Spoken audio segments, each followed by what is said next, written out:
Greetings, and welcome to Strange Days, a show where people are invited to call in and share their experiences with both the audience and the host. Our goal is to foster a sense of connection and understanding, allowing listeners to relate to the stories and feel less alone, also promoting a broader awareness of different perspectives, while the host is available to provide thoughtful feedback and support to each caller. My name is Mac. I'm your host, a disabled, neurodivergent, cisgendered gay man.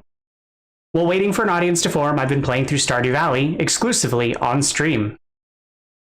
If you want to call in or chat and need my full attention, I have no problem pausing the game. And if you're here for the gameplay or the vibes, that's okay too. But without further delay, let's play. If you weren't here this morning, Happy New Year. It's 2026. Oh, and if you were here this morning, welcome back. I hope everyone has had an excellent day.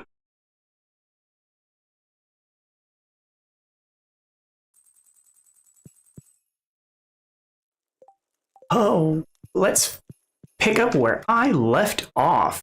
Ugh. Reorganizing. Inventory management. All of our favorite, I am sure. Good evening, Trigger. How are you today? Did you have an excellent day?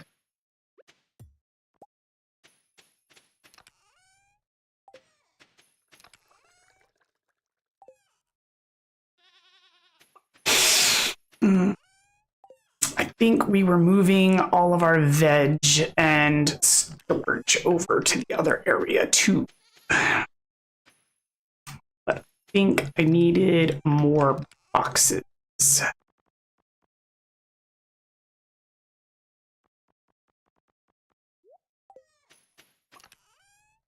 Large. Are the large? Just regular big stones. Okay.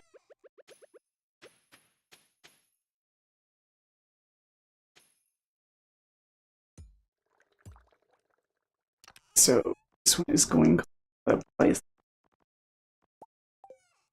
All more veggies.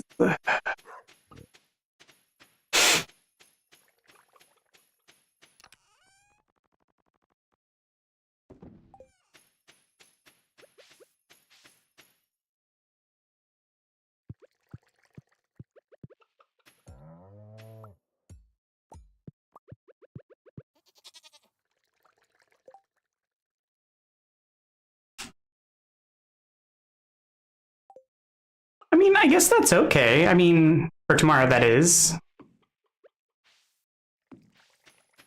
Chill days at work are always nice.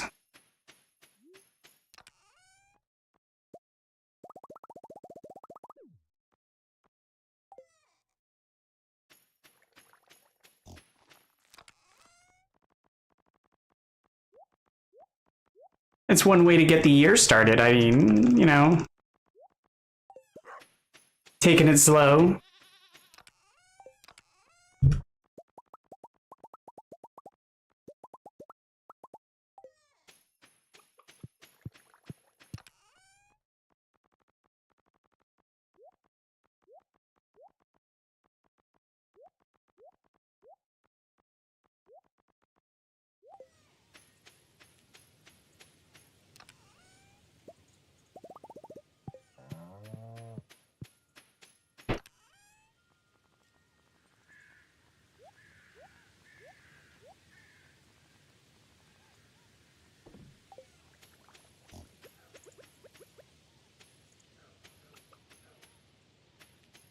It's strawberry.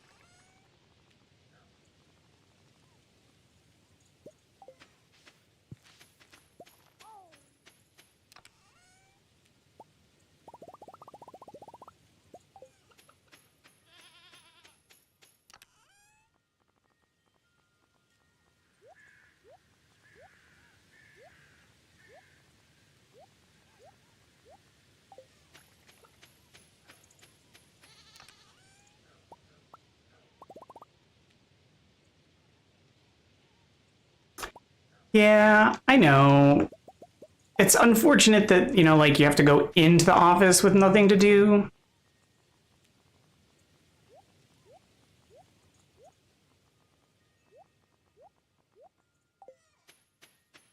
it would be nice if they gave you a little bit more autonomy so that you could go in and like be productive in some way, like with some organizational capability or project management, so that you could be, you know, a functional, you know, facilitator of stuff. But that was always my issue in certain projects where I worked previously, was that like I always felt like there was more I could be doing, but because I wasn't in a position of leadership where I could make decisions, there's just only so much that I could actually do.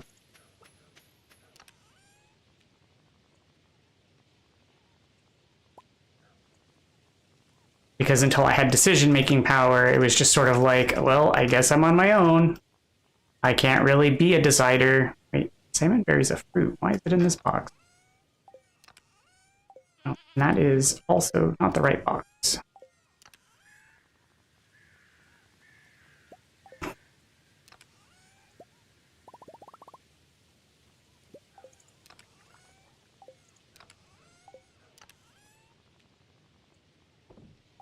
Oh, it's because the box.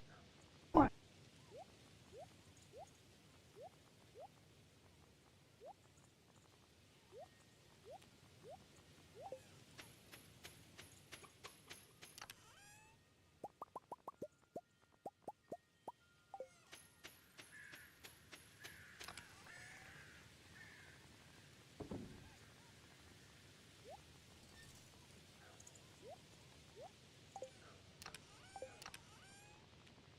One of the things I always found frustrating was circumstances where like I had to go into the office, well, not into office, but into work for a split shift, and both sides of my split shift were dead times. So like when I was a waiter at a restaurant and I had to work split shift, and my split shift was around the busy time, because someone with seniority was given the busy time. And so rather than go home, I basically had to go sit in the break room because it wasn't worth the drive home.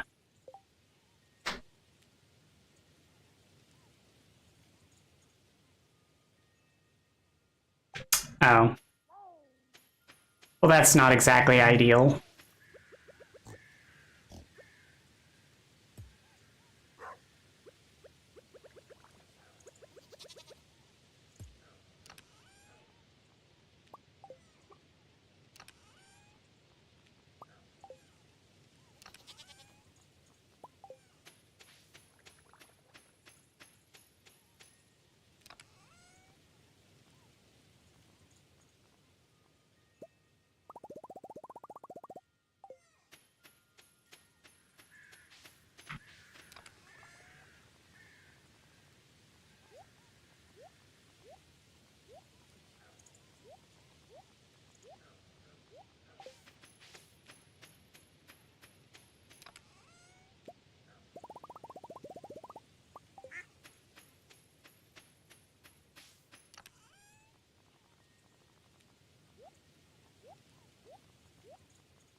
Okay, so that's kind of sorted out this area a bit. I just need to figure out how to sort my, like, items.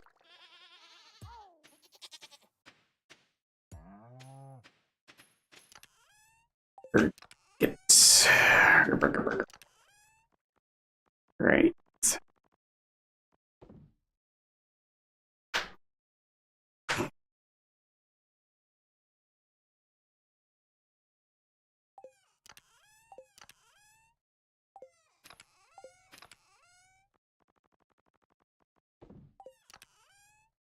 So I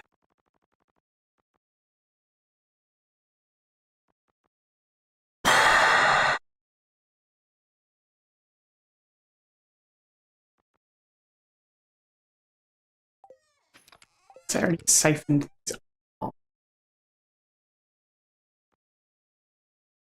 Oh, right. I need to put the reserves jars back out, the heavy furnaces back out. So I need to make those usable as seed makers.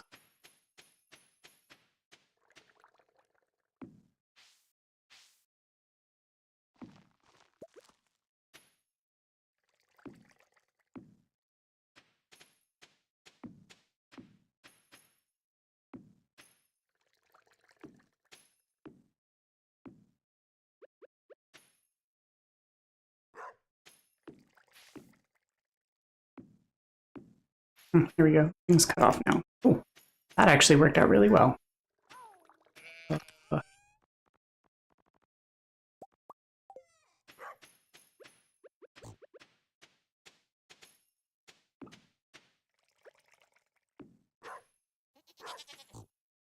And then fruit box.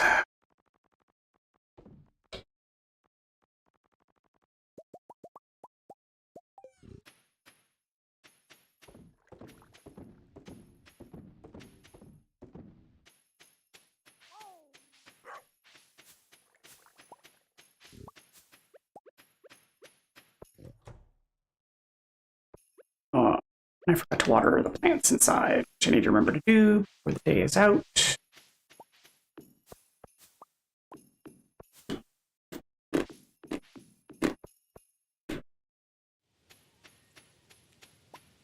Hey, the tree finally grew.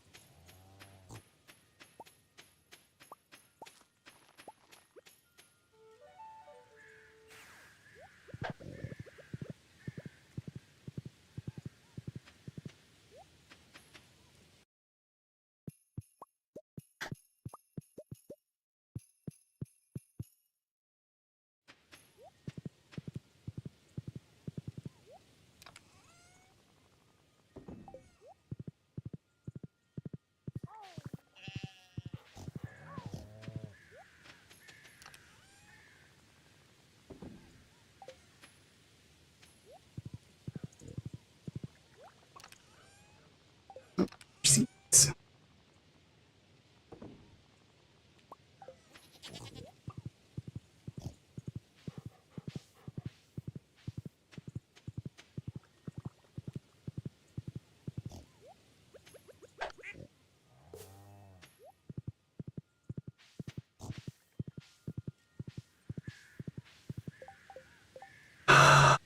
What does it cost to make the teleports?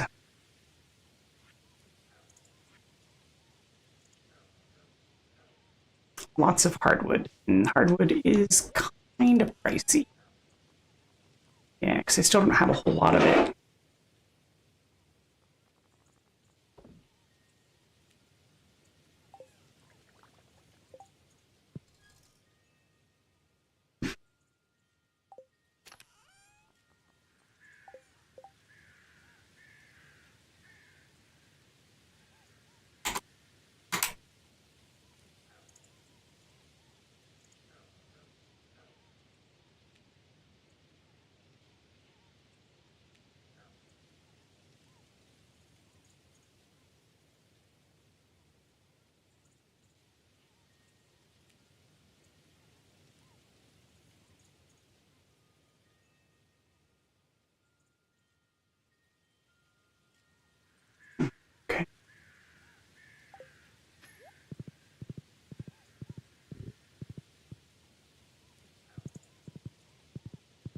need to go pet all the animals before I go do that.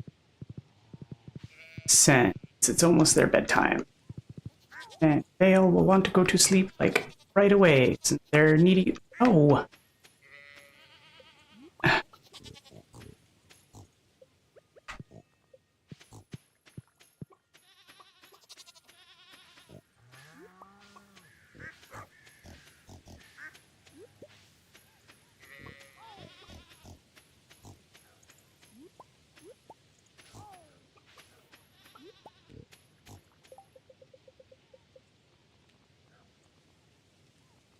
Ducks. And that's it. Where are my ducks? One duck. And the other duck. No, no, still no. Okay.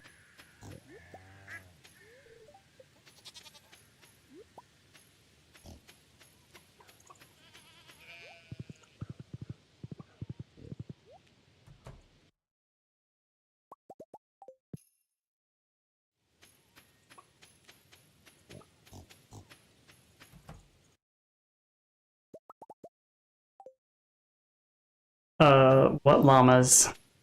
I don't have any llamas.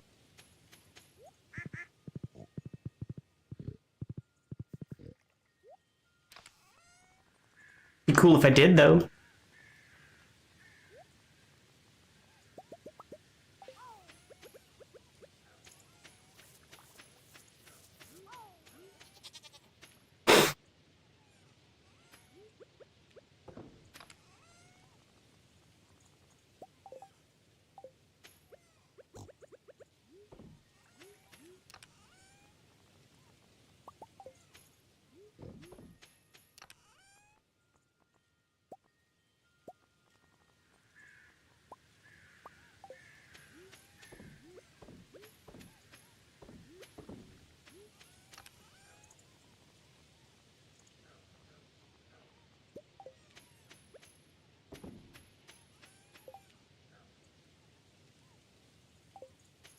Oh, never.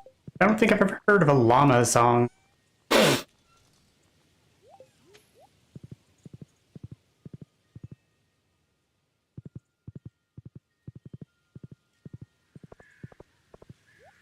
I've heard of a badger song.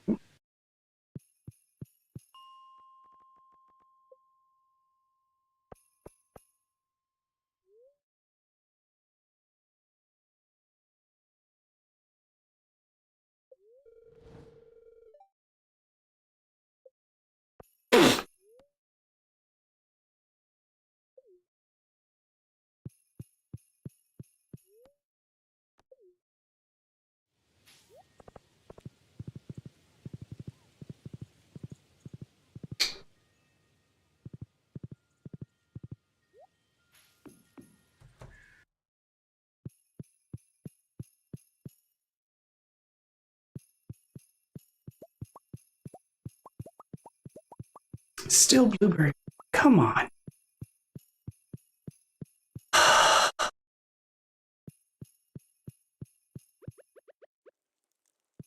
Oh, right. I can't put back in the box because I still need to water the other pots. I have no way to automatically water them because sprinklers don't work on those pots for whatever reason.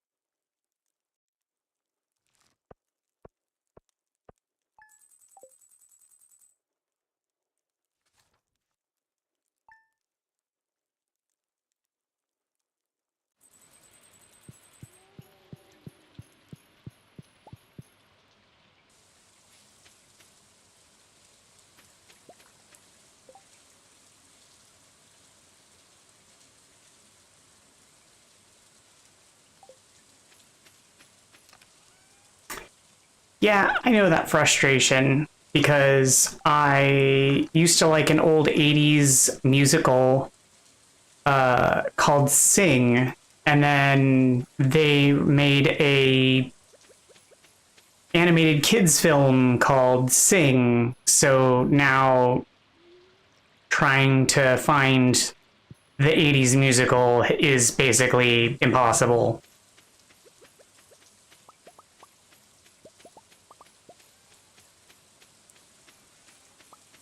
And it infuriates me.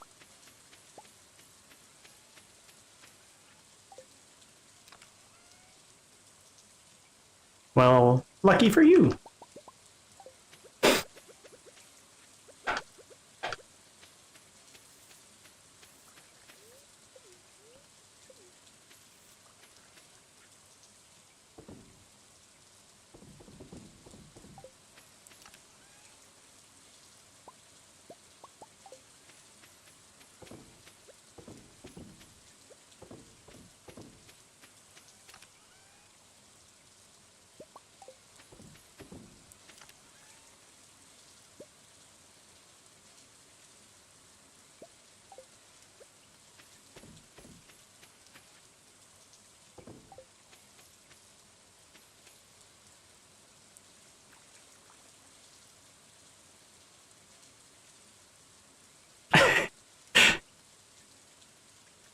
Yeah, Twitch is heavily neurotic about doing other things with your tabs or your windows.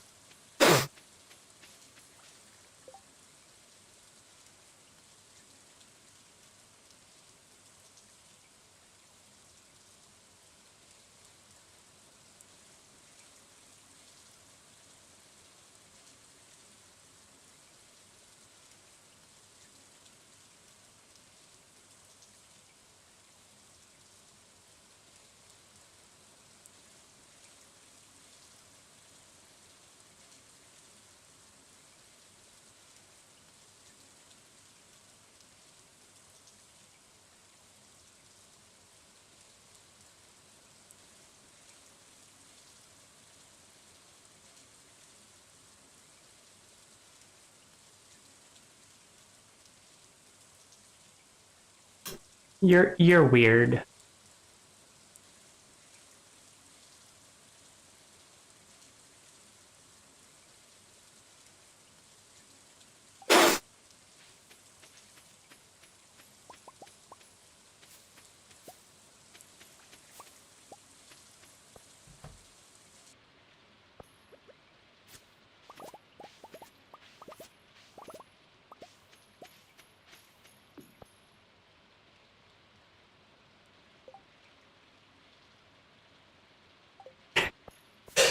I mean, we're all weird, but it's just weird. And for a minute there, I almost thought it was something from Animaniacs, but...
Still, my sheets.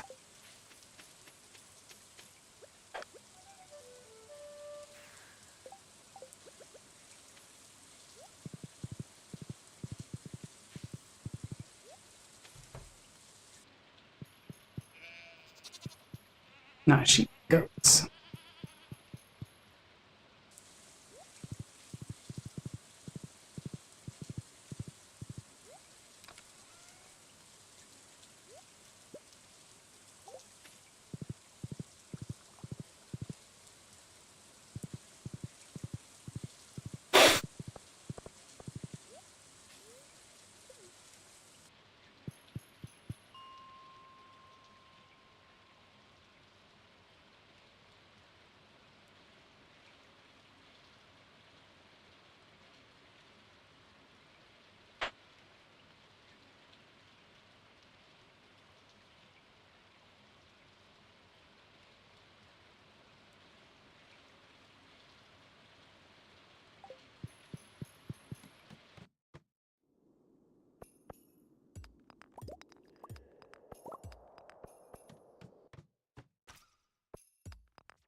Oh, I forgot to bring extra stuff. Oh.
Too nauseated to eat? Okay.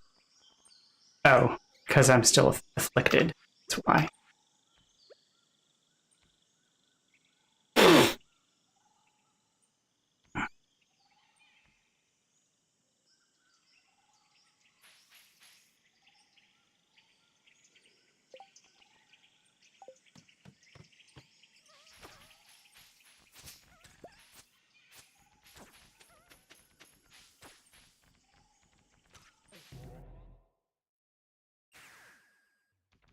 Well, fine. Guess I'll go home.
I guess it's not retroactive.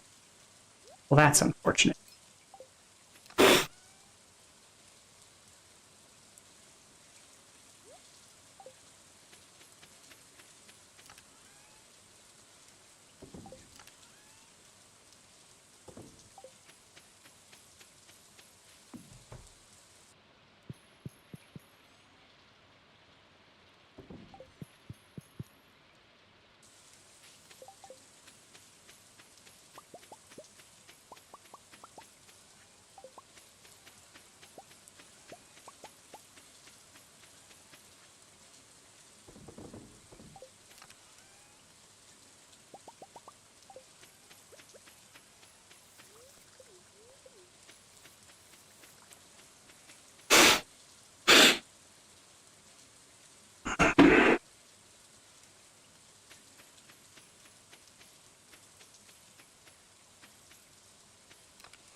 So I need to go set a plan for upgrade again.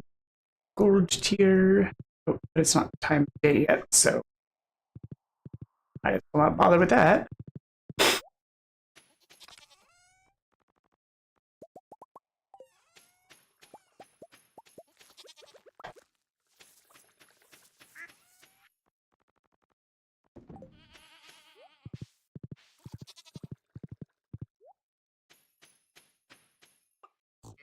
Where are the goat boys?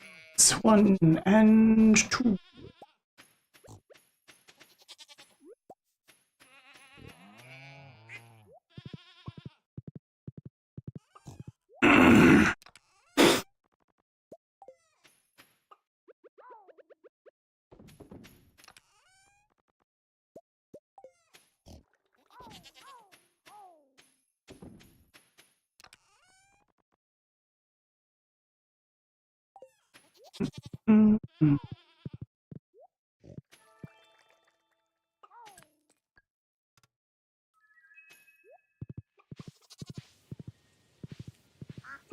Okay, now I can go to the smith.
Oh, that next one might actually be better. 3.436. Yeah, it is better.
Right.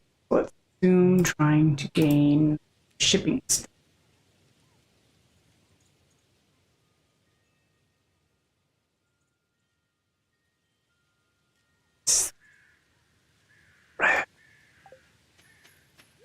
I can't get that. So what's next on the table is juice.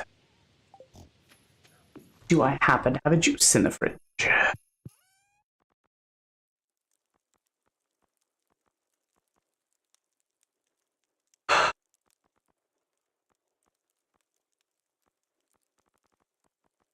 It doesn't look like I do. Hmm.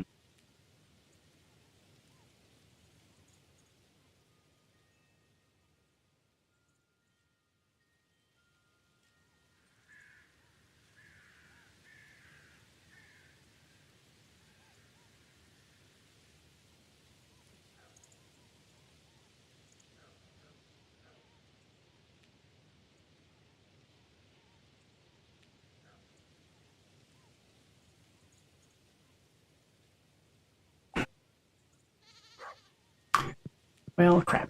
I'm gonna have to wait on that because I don't have any of the, what makes that the...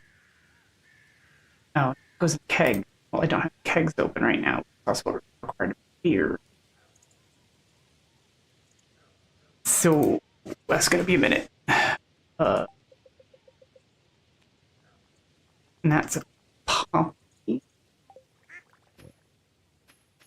flower box. I don't think I have any pop. Oh, I do have a poppy right now. Look at that. Do I have any poppy seeds in case I need to grow again? And if not, that's gonna suck. Which I do, so that's fine. So I can sell that poppy.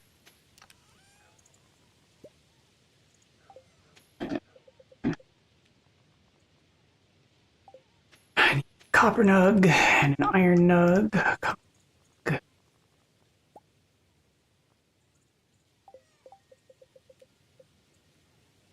Copper nug. Oh, and pretty.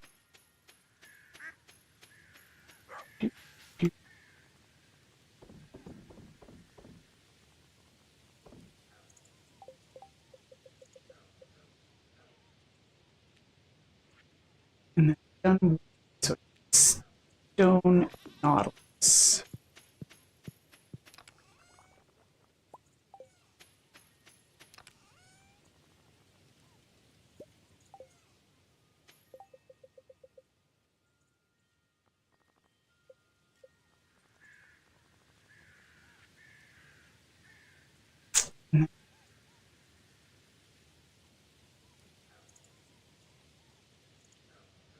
Spring onion. That's gonna be foraging.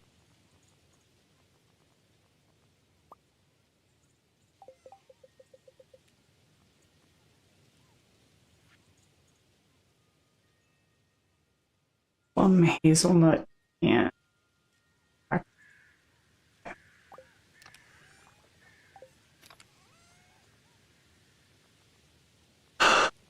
so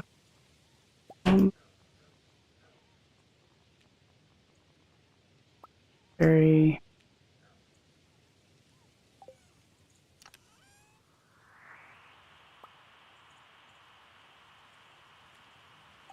Hey, Owls, how's it going?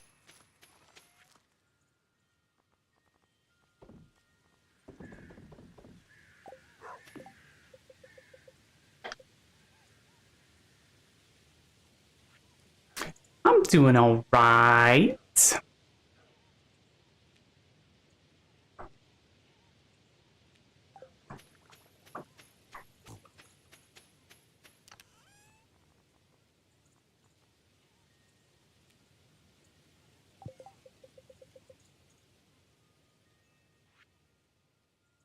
So it's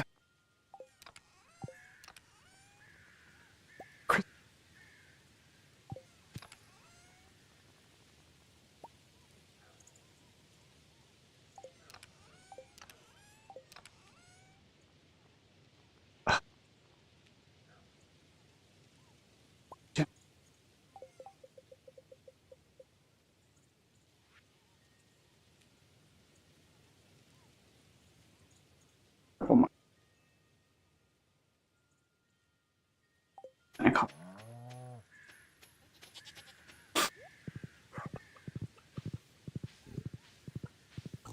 So you were right about my first video being, I think you call it shadow banned or whatever.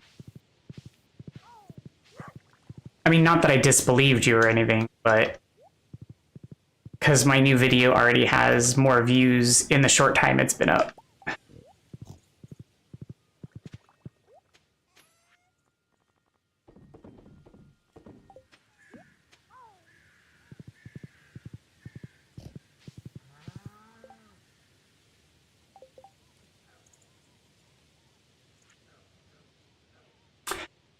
You were right about my first TikTok video being, I think you called it shadow banned, because my new video already has more views in the short time that it's been up.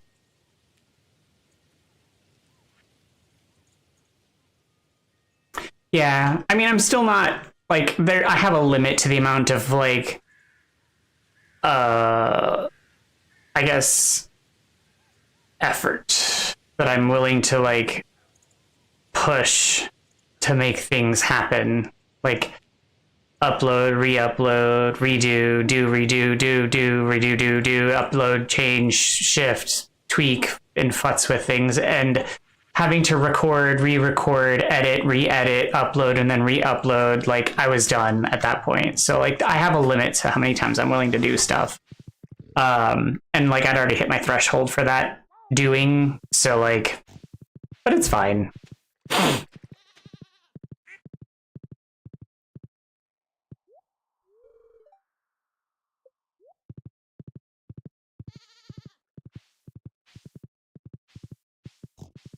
And as I said, it's not about trying to go viral. It's not a matter of, like, hitting some sort of maximum number of people. It's just a matter of getting the word out.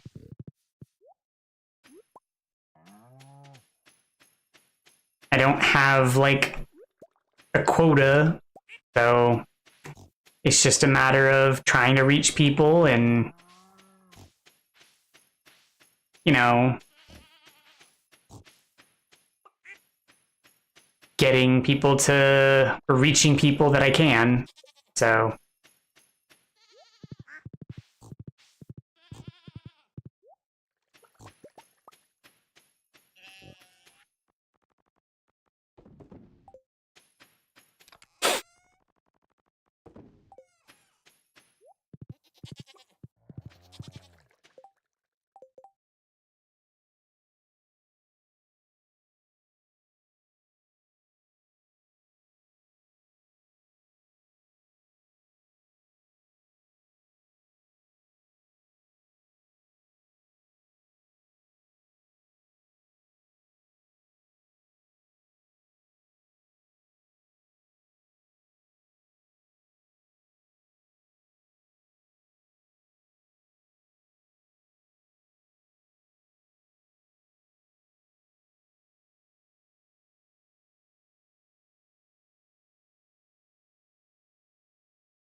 is that the last one? Because I didn't pay attention to the numbering scheme.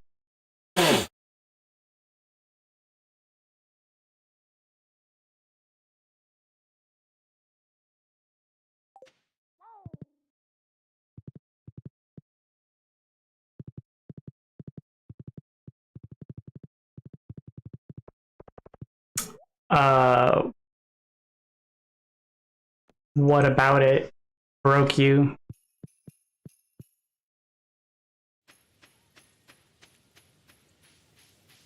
Was it the deception?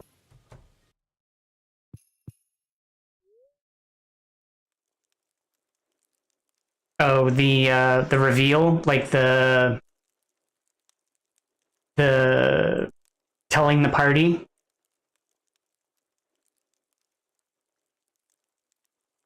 Yeah, that was a moment.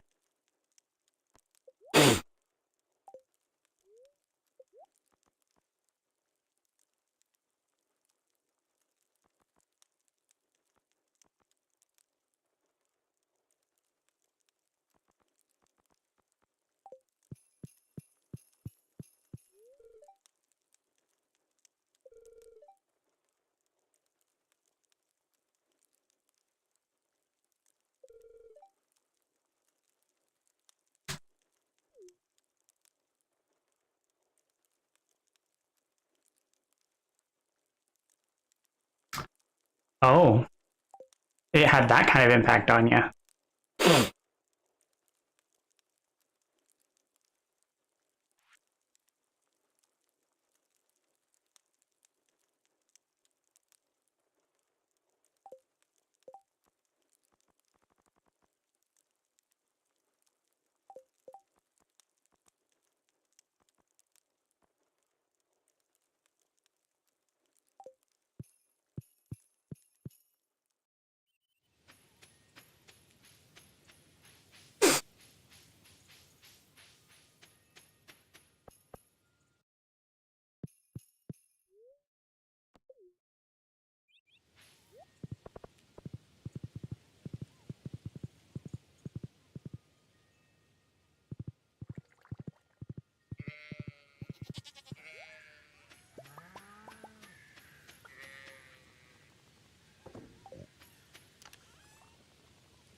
This season's been kind of rough.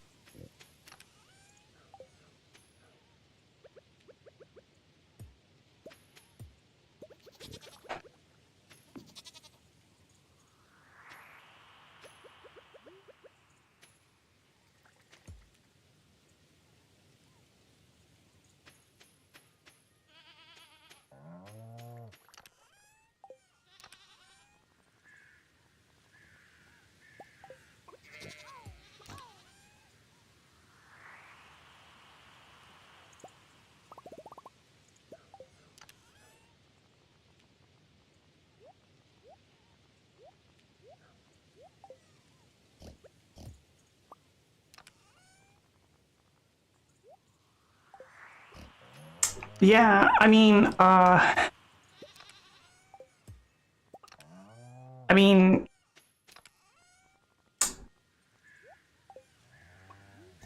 yeah, I finished.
I feel like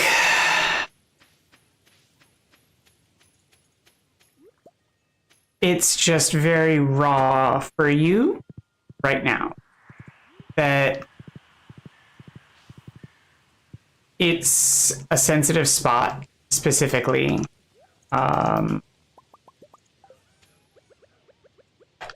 That given time,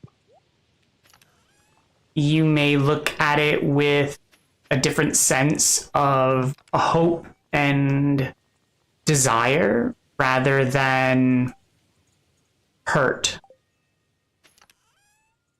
Because my parents were not receptive, and my parents did not take kindly to my coming out. And so I feel like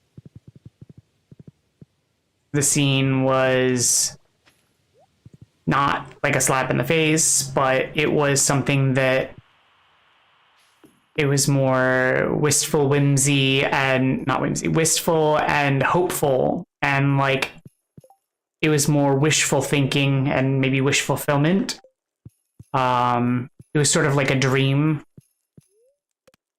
rather than hurtful. But because it's still so current for you that it feels that way. Because I can definitely see how that feels like that and how things like that used to feel that way to me.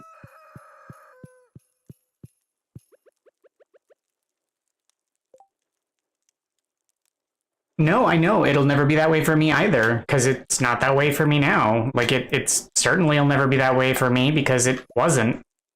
But that doesn't mean that I can't think of things like that and wish things have been different. And I can't dream of them. Oddly, this is gonna sound a little weird. Oddly, it's like porn.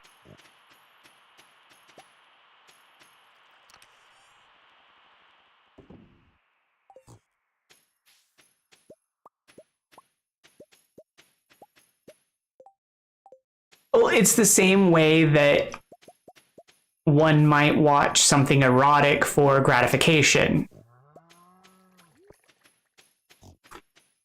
But instead of gratification of a sexual nature, it's gratification of an emotional.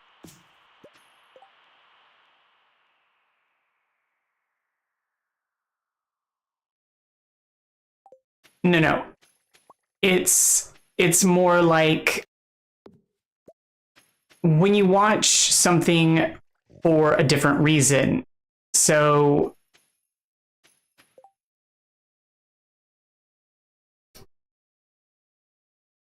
when you watch a show because it makes you feel good, not because you relate to it because that's how your life happened. You watch it because it makes you feel good because that's how you wish your life had happened. People watch pornography because they enjoy the visual stimulation, not because they look like that or because their sexual partner looks like that, but because it's a fantasy. Well, not everything has to be that physical fantasy for sexual stimulation. Yeah, kind of. I was never validated in that way when I came out. But seeing that in that way where you come out to your friends and like there's just this moment where everyone's like there's a moment of hush and silence and people are supportive or one by one they're validating you and like there's really kind of like a like so the fuck what, but it's in this time frame where like homosexuality is really not like accepted, but people are just kind of like, who the fuck cares? There's a big ass monster outside. Like, okay, well, what the fuck ever. Can we go kill the bad thing now? Like, we got bigger fish to fry, dude. We'll get over it. Like, it's kind of fantastical. It's that same kind of fantasy. It's not even validation, really. It's just sort of fantastical. It's sort of dreamy. It's a fantasy.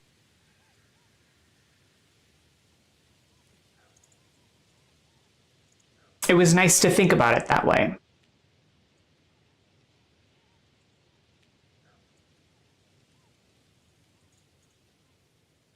To pretend for a moment that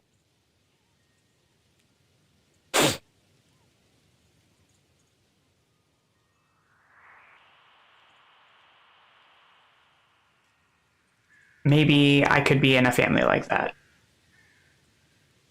with friends that are that close together and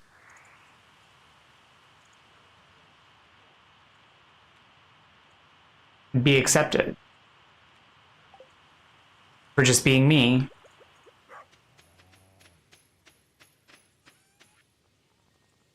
I mean, there's a lot of things in that situation that I don't have and aren't my real life that are a wonderful fantasy, that are nice to think about as if they were real, but certainly aren't. And so it's a fantasy.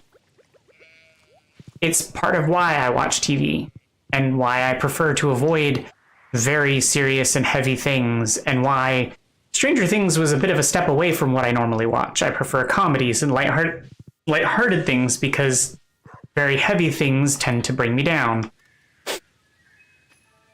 And why I had a little bit of concern over, his storyline, because I was very concerned that they were going to kill him.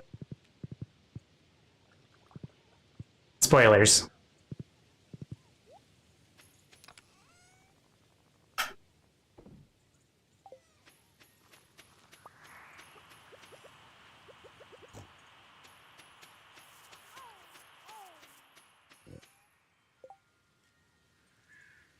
I'm sorry, I didn't mean to do that, but I was just being the way I phrased it, I technically dropped that spoiler a little, but I didn't mean to.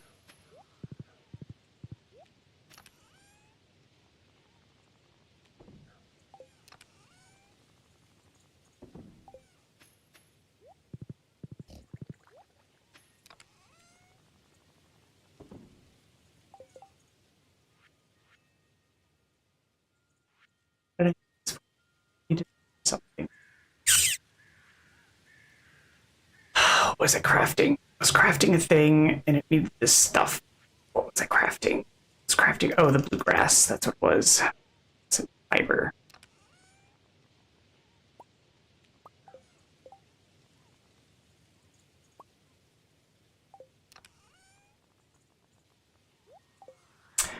But yeah, that's basically the logic I have for that, is that it's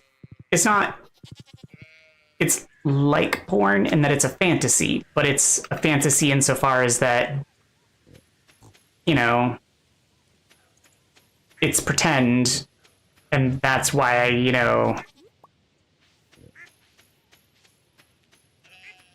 makes you feel good when you think about yourself in that situation. You put yourself there.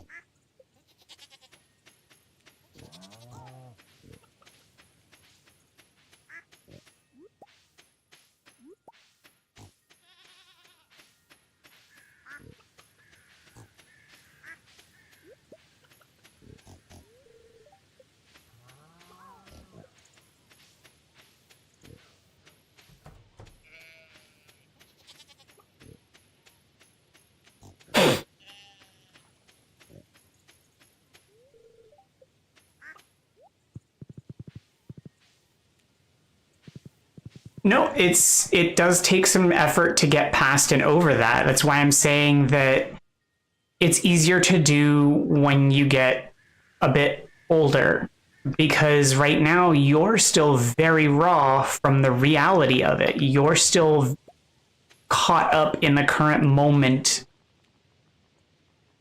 of the real time of it. You're just in the time of realizing who and what you are and the coming out of it. And so all of this is very fresh, very new for you. And so the non-acceptance of it, the sting and the pain and the pressures of it, it's all very new for you. So distancing yourself emotionally, intellectually, it's harder for you. And all of that pain is new and still very fresh. The wounds are fresh. It's much harder to kind of pull away from all of that and to make that distance enough so that you can sort of detach enough to sort of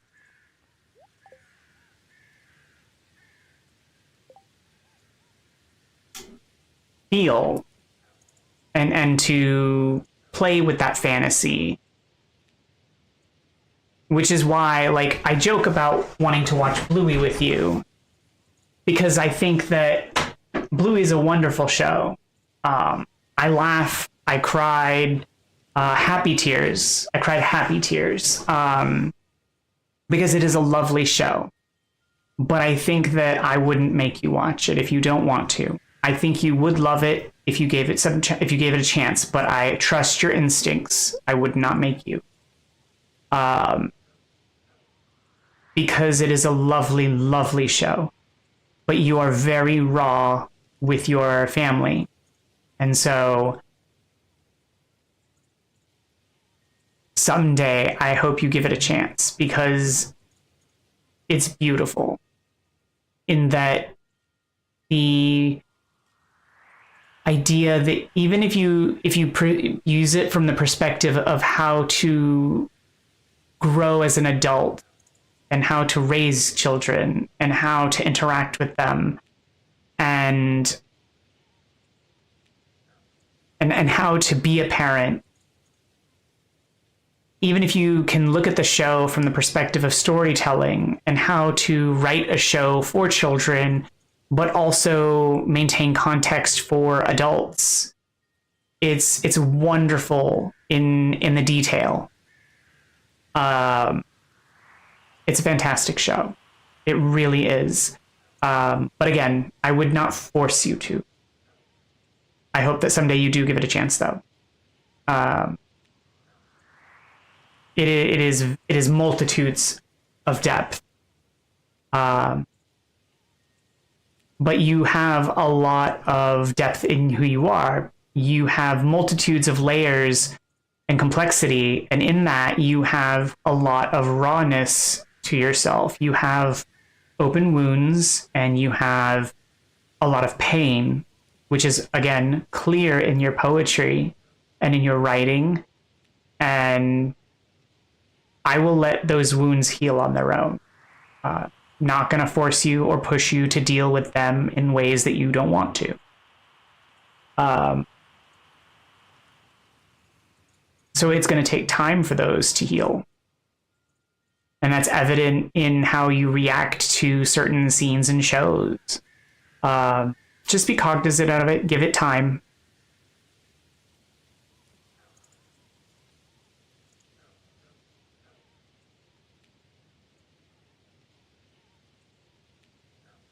You'll get through it. I know you will.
Goat. Goat.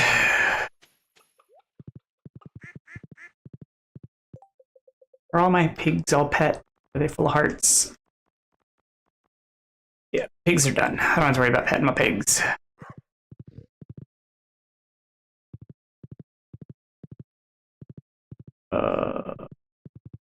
Need to go to the island still.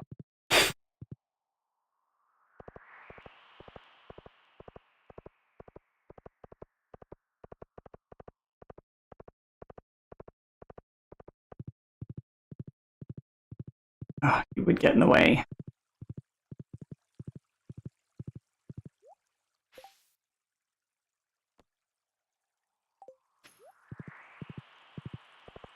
$100 crabs or 100 yams? Who has time for that? And 100 is so much.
Oh, that was coffee beans. I forgot to put those in.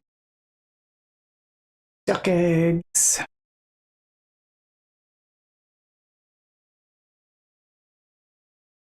Apparently, I need to age some rope. That's gonna be a minute. I need the mango. For the boy.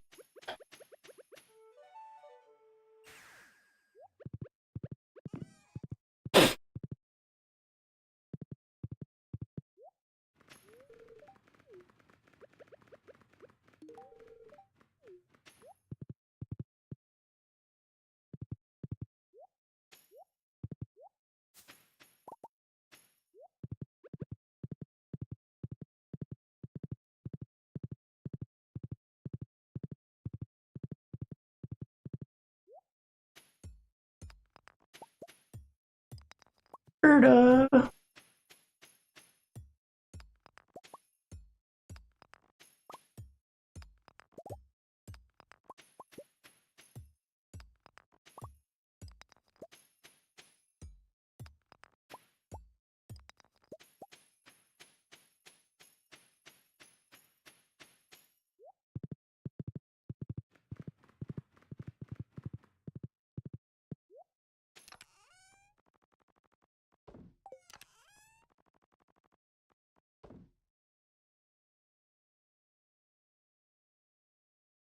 What do you mean? Are you talking about the ads?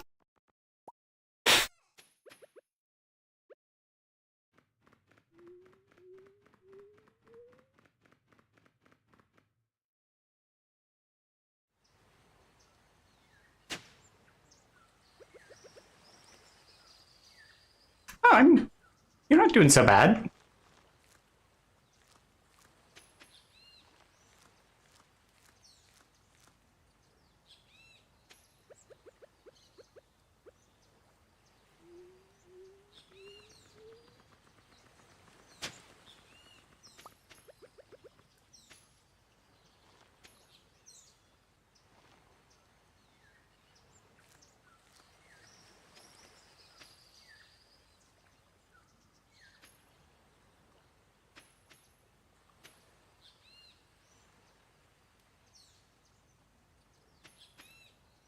I messed that up. But that's fine. I'll compensate. Oh, I don't see why. You're doing fine. You got a job interview lined up? I think you're doing great.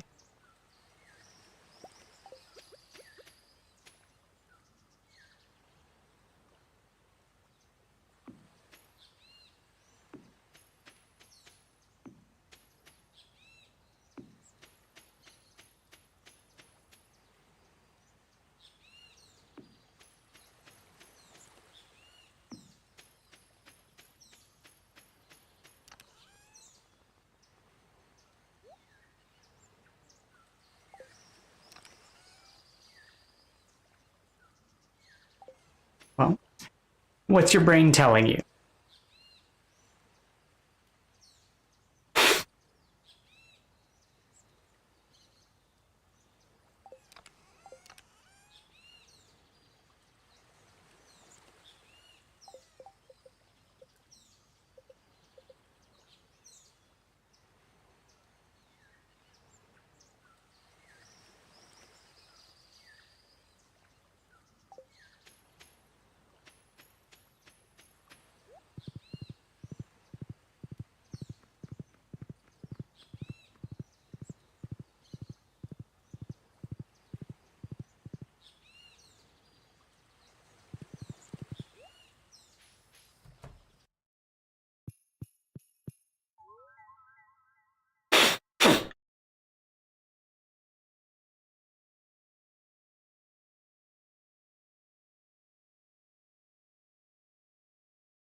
You're what, 19? What existential crisis are you having? Not discounting, just inquiring.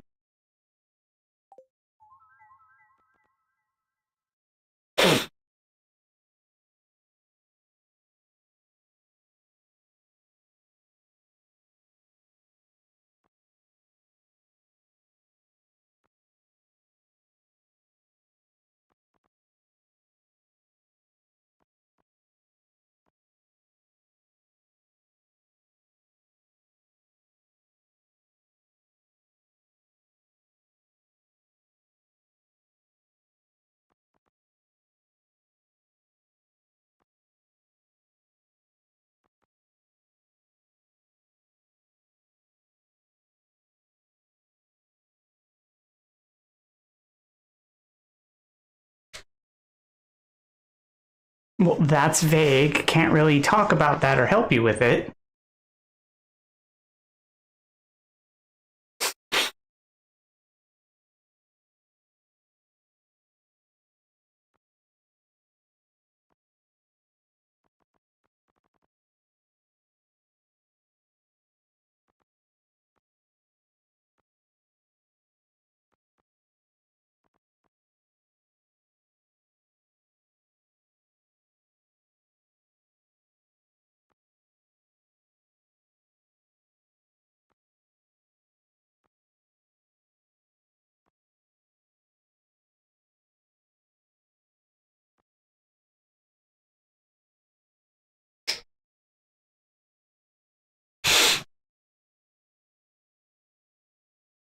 Well, as I've mentioned previously,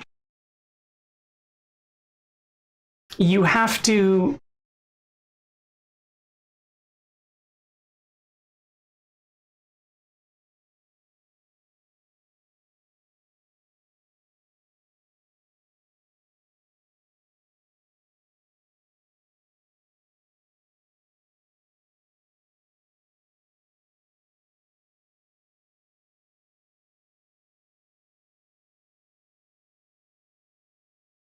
I genuinely want to be supportive and respectful.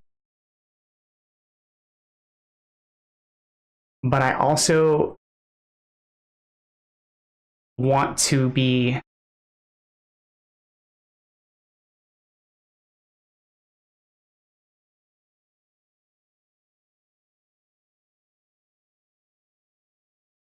I also want to encourage you to do what's best for you also. So I will present several dimensions of information.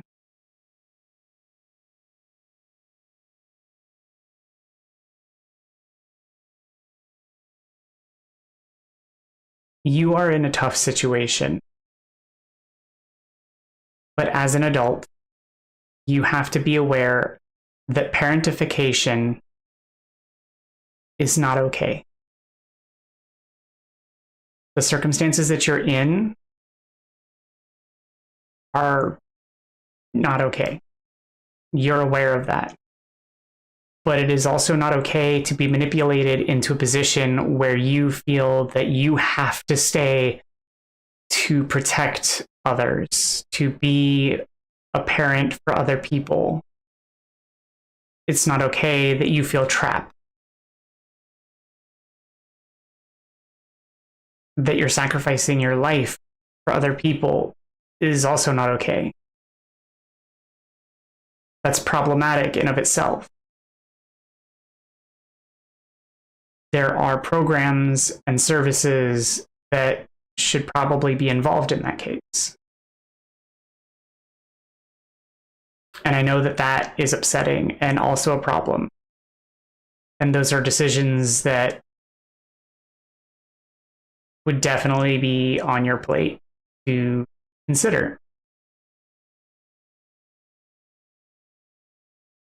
But these are things that are things you have to consider and think about.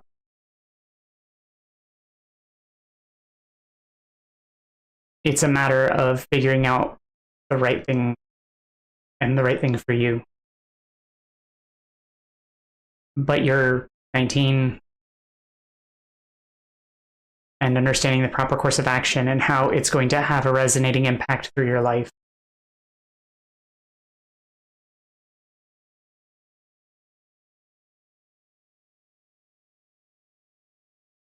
I don't know what's best for you. But in the same vein, it's difficult to determine what's best for you, even for you, from you. Like it's hard for you to know that either at this point and at this juncture, because you don't have a scrying glass to see the future. And it's hard even for you to make informed decisions in that regard, because again, it's hard to know all of the information necessary to discern like the outcome of any of the decisions made. But I just want you to know that it's not fair for you to have to be in this situation. Because you should have the freedom to have had a childhood and to be a young adult and to have the freedom to go make mistakes and go live on your own and have a shitty apartment and go make mistakes and do things that young teenagers and young adults do.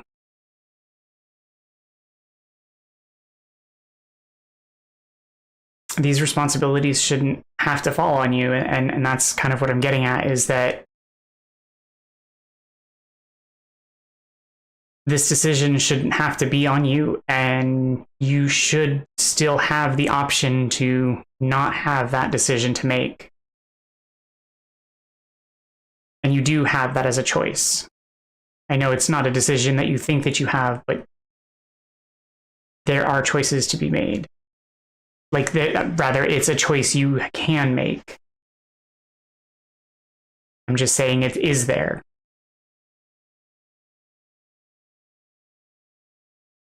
Anyway, I don't know if you've thought about that as a direction or an option. I know it's not a pleasant one, and I hope that doesn't make you mad at me. It's something I've thought about previously, and it's not something I've necessarily wanted to bring up, but I just don't like that parentification is something that people do to others, and I don't like that it's happening to you. And it's something I've avoided saying. I appreciate you saying, but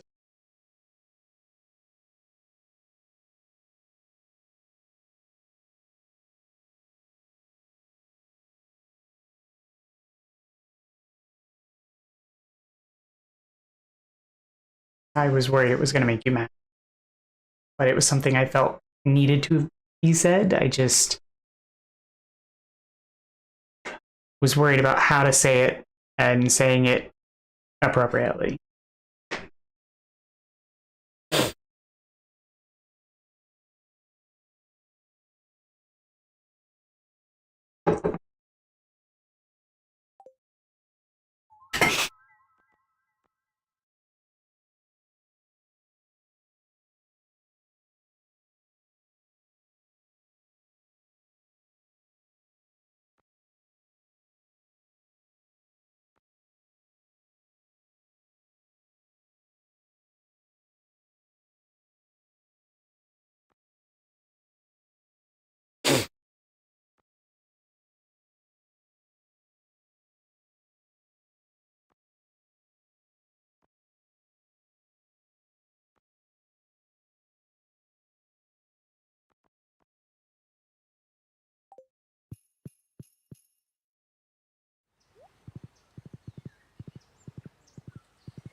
Well,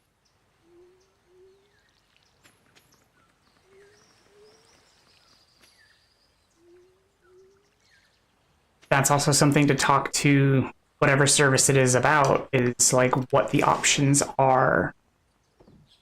But I don't know what services you have in over there. So like exactly what the options are and like how comfortable you would have to be in order to talk and communicate with them and figure out like if you can do it in confidence.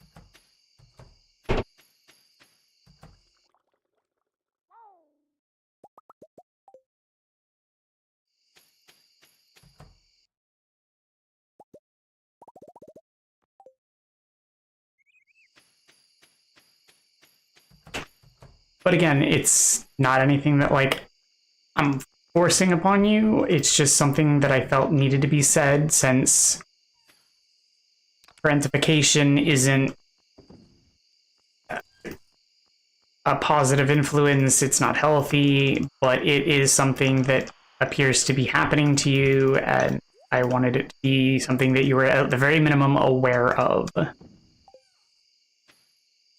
So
God, that sucked. Trying to get my seeds back.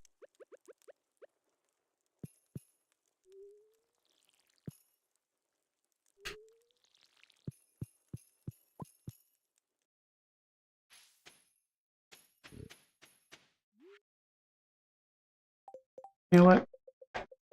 Just go ahead and restart the day.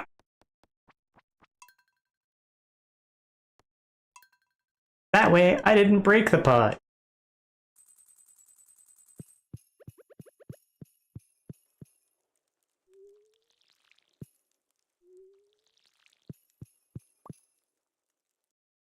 Never happened.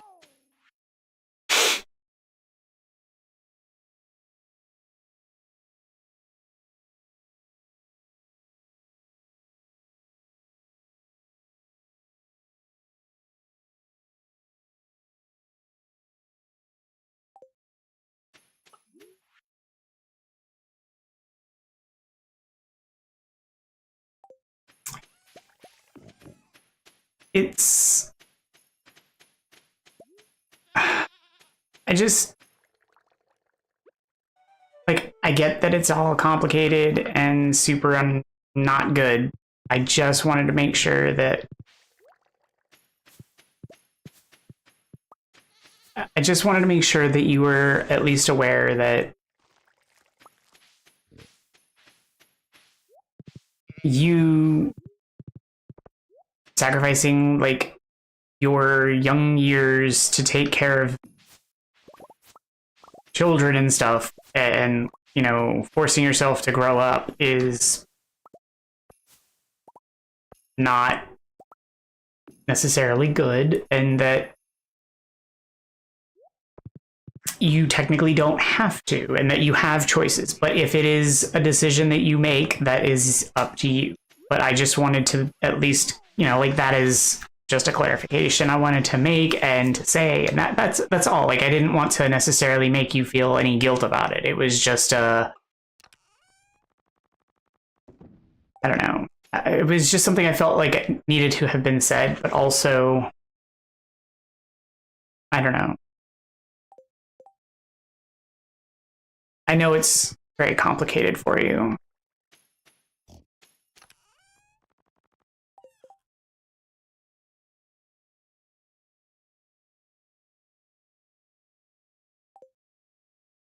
I know that you were forced to grow up a long time ago.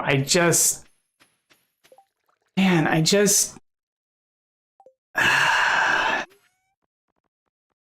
what I'm trying to say is I feel like I'm trying to look out for you as much as I can from as far away as I can by making sure to point out things that may have been overlooked or things that might be not seen as optional choices, because sometimes things don't seem like choices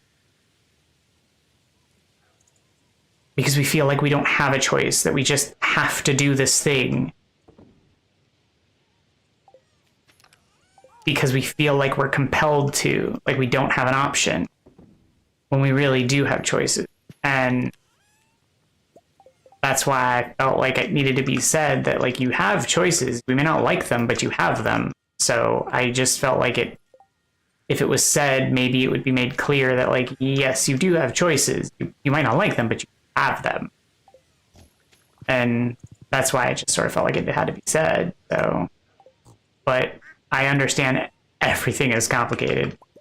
I feel like everything is overly complicated and kind of unfair, but I do understand that you've been around, that there's like this custody battle, you know, you're the primary source of income in the household, and like,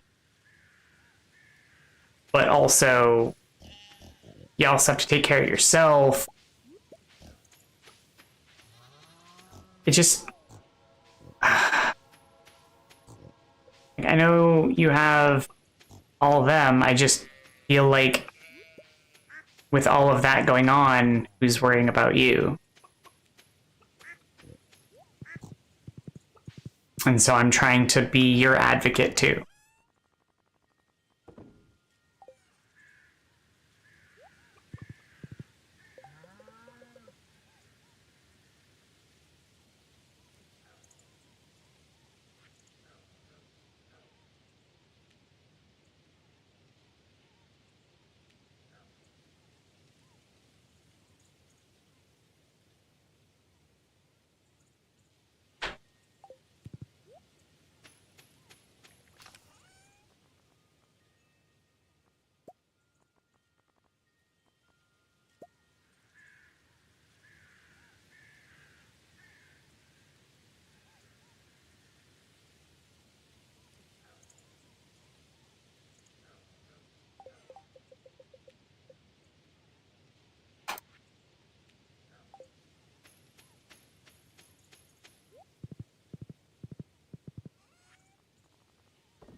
I mean, I guess it's a way to think of it, but that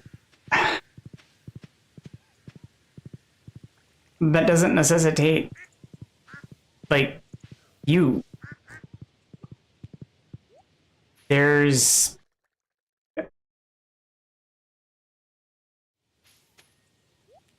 people have to be responsible for their own actions, you know? That doesn't make you the responsible party.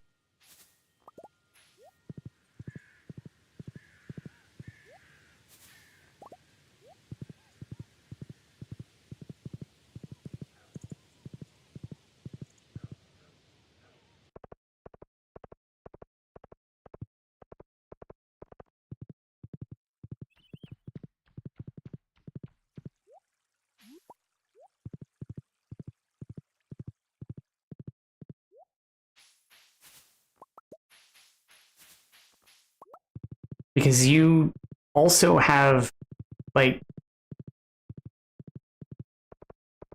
you also have things that you deserve in life too. And just because other people made decisions doesn't mean you don't deserve them anymore.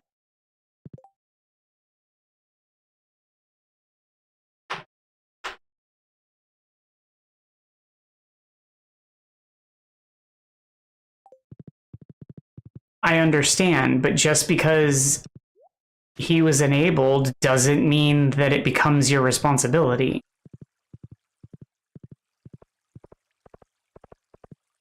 You can't be held responsible for their actions.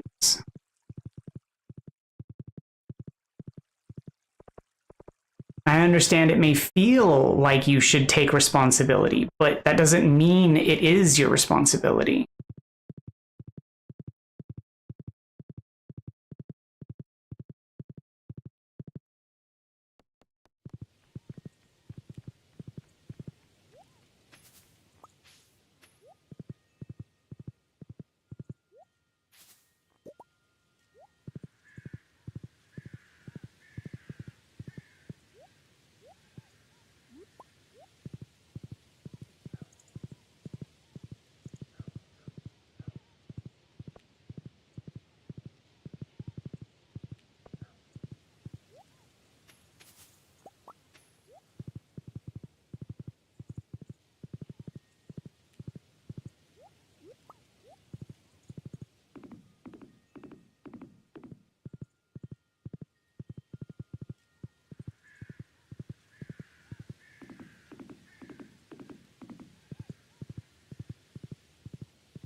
There's also a difference in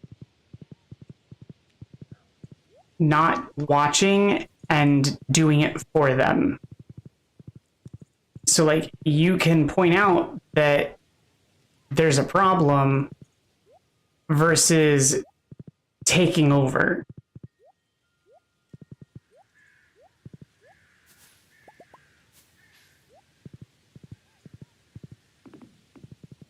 Like, oh, baby sticking like fork in light socket, yes, grab the fork.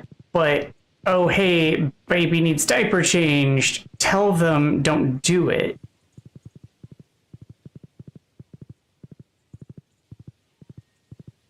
There's ways of making them still be the responsible party. Like, don't take over for them, make them responsible for their own, cause and effect kind of stuff. Like, make them be the responsible people. They need to be the ones responsible. But that still doesn't make it your responsibility. If they leave the house and there's a baby in the house, then you still aren't responsible. If they don't ask you, they can't, especially now that you're an adult, they don't just leave you with the baby. It's not yours. It's not your responsibility unless there's something you've agreed to.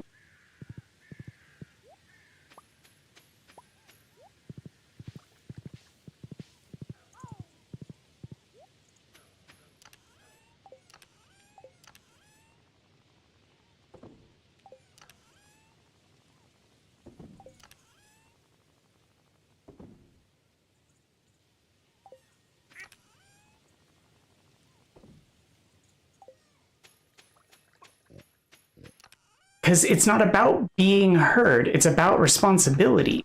Because if they're not communicating, that is still on them. That is still their responsibilities. If they're failing as adults, that's still their problem. If they're leaving a child in the house and not talking to someone about it, not communicating to someone to be responsible about it, that is still their problem.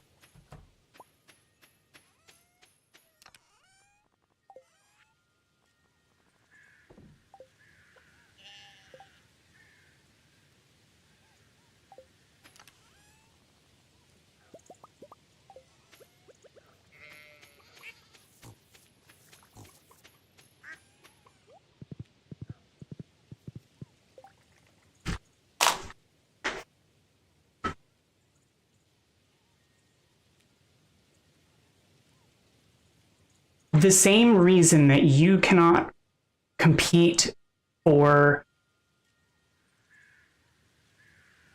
custody is the same reason that you don't have any issue with walking away. Like, you don't have any responsibility here. Unless they communicate to you that they're leaving, it's not your responsibility. Unless you've communicated with them, or they've said something about leaving, and that, you're like, okay, cool, I'll watch, so-and-so or whatever. It's not your responsibility.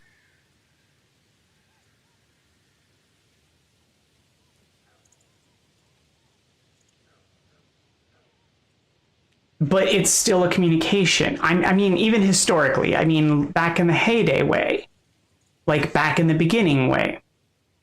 But there's some level of communication, and that's what matters. But you also have the ability to walk out and be like, hey, I'm leaving. I'm going out. There's just you saying, I'm going out, the end. Like, I'm going out today, be back tonight. If they have a problem with it, then they can say something, and you have the freedom to say, well, I'm sorry, I made plans. Too bad, so sad. Like, you can argue about it. You are an adult. Like, that's how it is. If they have problems with it, they can say, move out, or whatever. Whoever's name is on the lease. Like, or however it's handled in the UK. If they don't like it, tough. Like, things can be changed, but like, that's how it can roll out. Especially since, like, as you said, you are the sole income and you've got a job interview. So like, things can change, but they'll get over it. Like, you have power in the situation.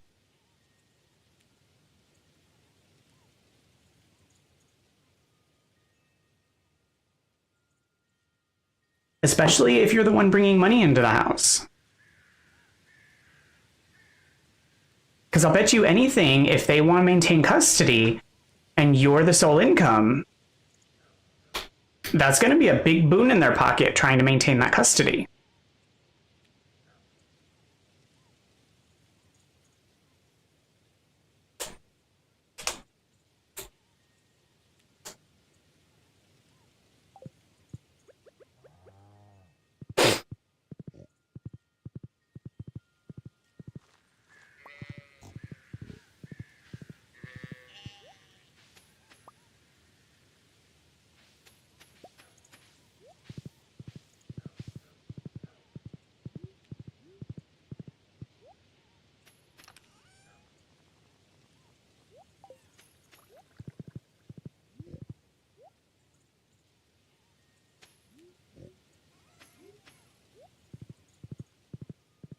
I mean, you might not be able to make that leverage until after you get a new job, but it's power you'll have once you have that income.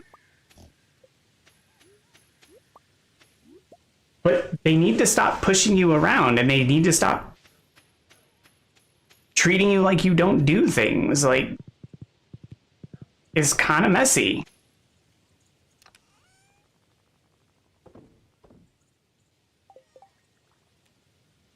That's fine.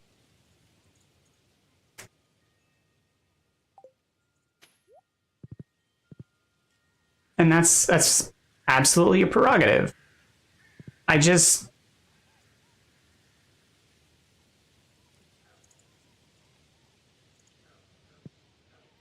don't like how you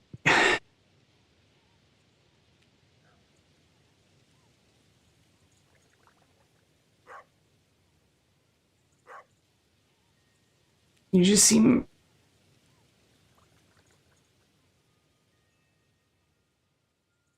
hmm?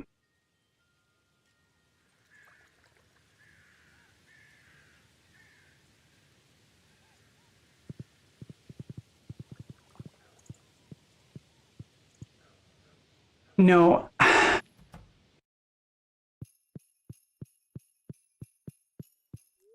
Unhappy.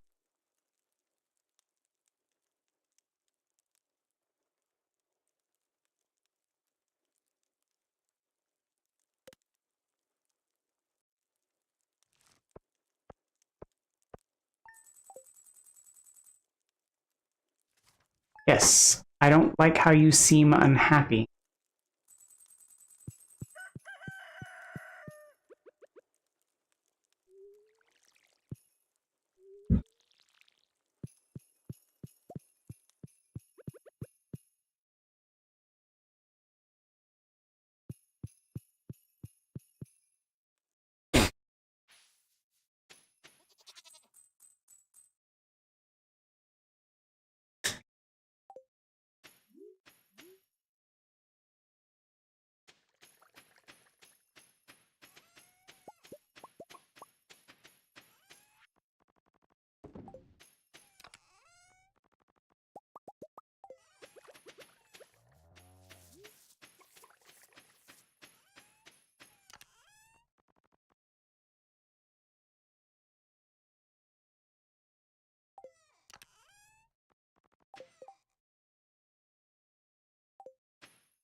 It seems small, but I don't know. You just seem really unhappy with the way things are. And since you have to wait for someone to grow up, that's going to take a long time. And I don't like that because people tend to become jaded and bitter, and if it lasts long enough, it becomes permanent.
Oh.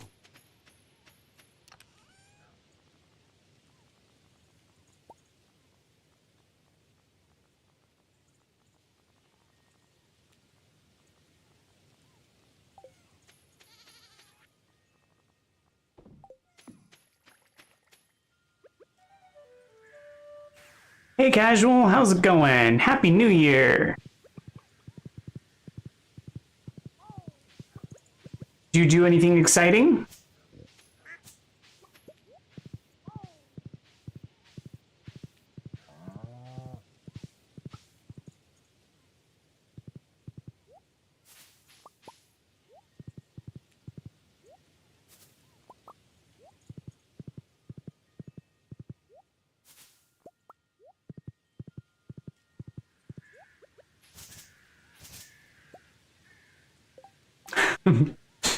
Prosecco. Fancy.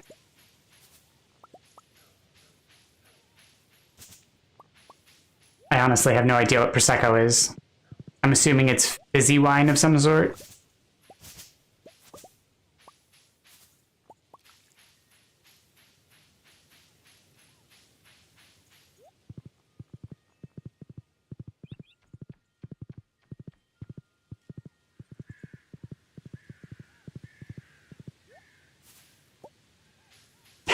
I just know I've heard it on movies.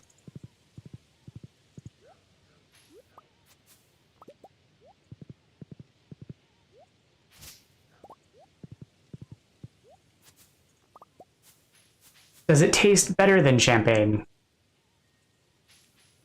Because I think champagne tastes terrible.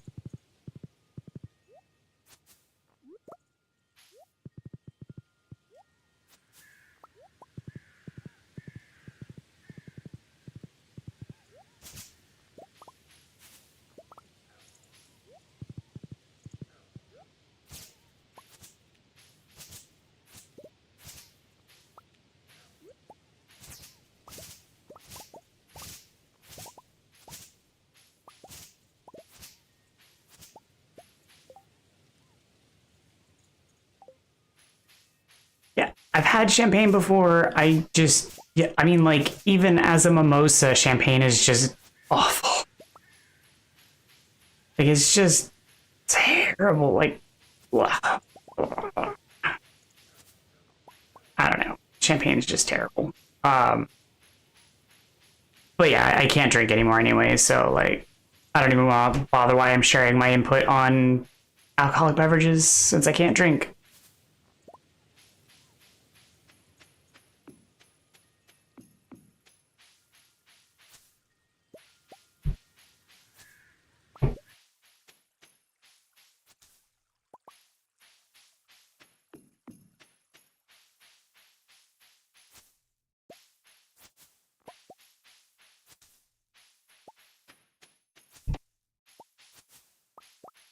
Or at least, I'm not sure if I can drink anymore. But I don't risk it. So, there.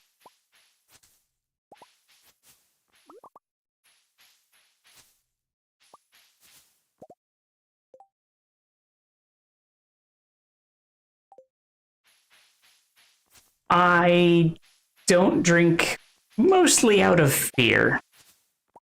I get mind-shattering migraines, and historically, certain types of alcohol used to trigger my migraines, but the migraines I get now, well, I used to get migraines in the past that were bad, and alcohol could trigger them depending on the type of alcohol.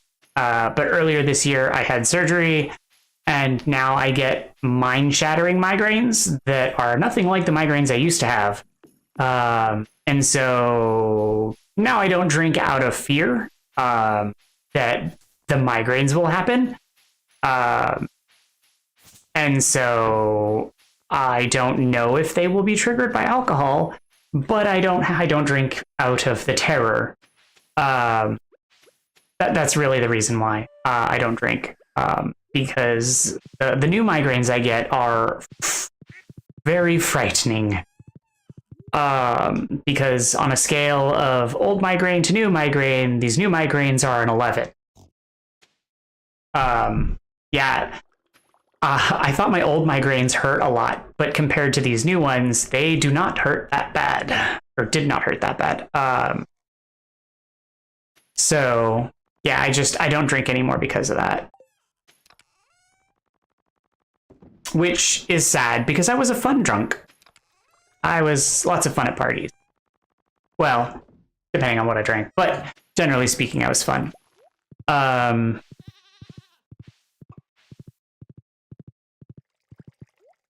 So I might someday try, but yeah, no, I would I wouldn't wish them on anybody. It's also disappointing because my dad gets migraines now too, but I also don't think that he gets these kinds of migraines because talking to him about his migraines, he gets the kind that I used to get. not these ones, because these ones, the ones that I get now, I can't walk.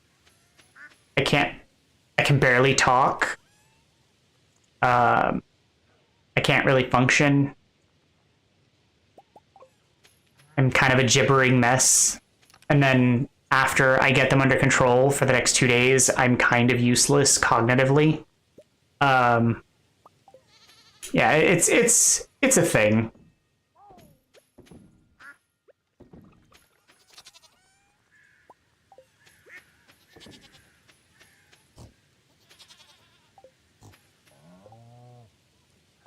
But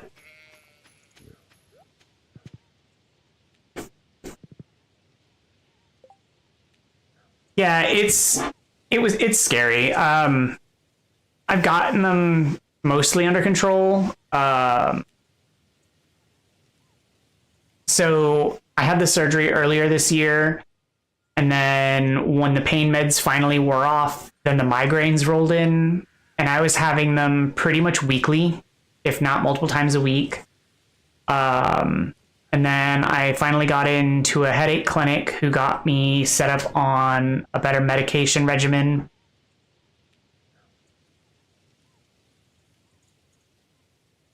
This year. Oh, sorry. Yes. Thanks, Alice. Last year. Because New Year. Earlier last year. And they got me set up on a medication regimen, and it's taken some time to titrate onto the meds, onto higher doses and whatnot. But now I think I'm up to, I'd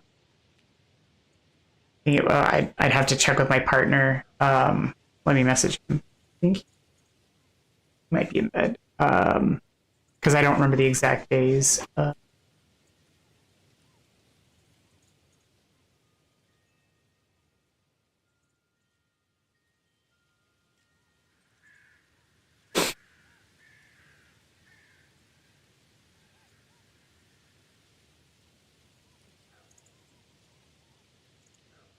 Yeah, okay. That's what I was thinking. So I'm up to, my longest run without a migraine was 57 days. So I was scared about trying to do, going back to work, because I got laid off right after my surgery. So I was really worried about going back to, trying to find a job and going back to work if I was having migraines, weekly. Because being a research scientist, getting cognitively shot in the head with a migraine seems detrimental to work. If that's happening weekly or every, multiple times a week, seems bad for business. But as I was getting back on, getting medication and getting the migraines under control, 57 days seems like a decent stretch of time where I can go back to work and only be out of work for 48 hours once I have a migraine, having my cognitive faculties diminished. Seems like a reasonable amount of time. It's still pretty dangerous when you think about the 90-day probationary period you get when you start a new job. So I'm actively looking for traditional work again, but it's still a little concerning that it still happens. And if my medication gets messed up, because one of them is technically a monthly injectable, if they screw that up, because I can't get that except right before I have to take it, because it is a refrigerated one that the pharmacy doesn't carry.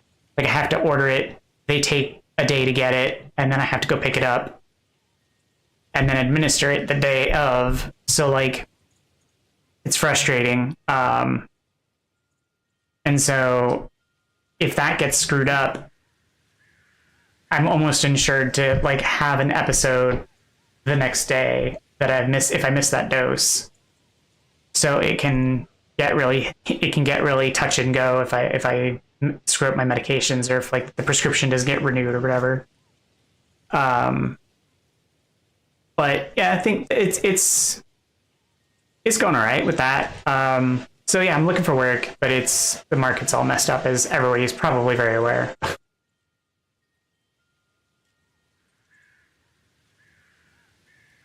But migraines, yeah. Don't get them if you can avoid them. I highly recommend that.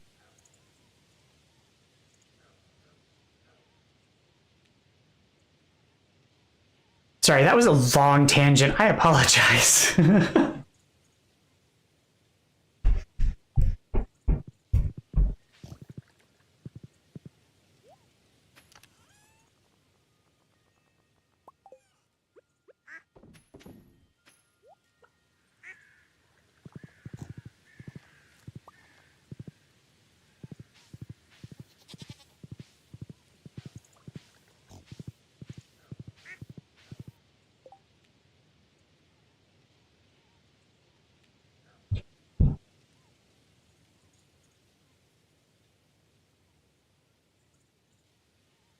Okay, Als. You take off when you need to. I'll be around. You know how to reach me, and I'll be around. And if you need help or if you need to talk, you know how to reach out. Still weird that you say DC for Discord.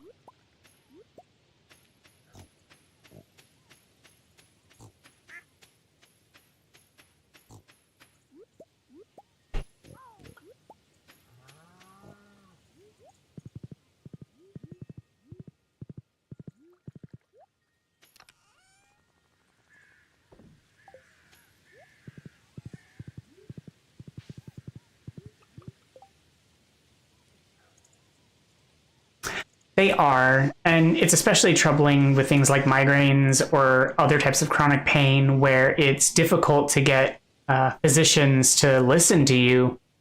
But thankfully, the headache clinic, they are clearly familiar with how, like headaches and migraines work.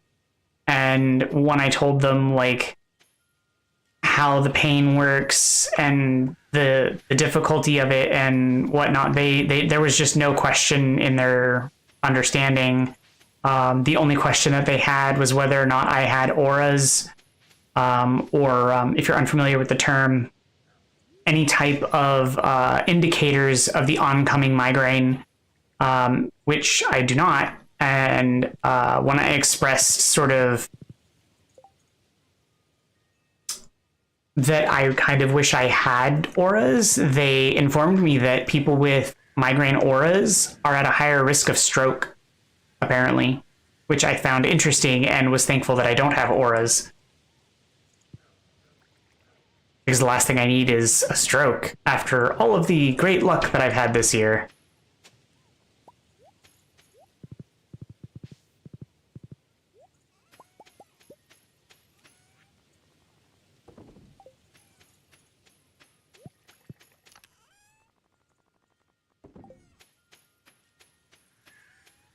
Last year. Thanks, Als. Oh, that's going to take us some time to get used to.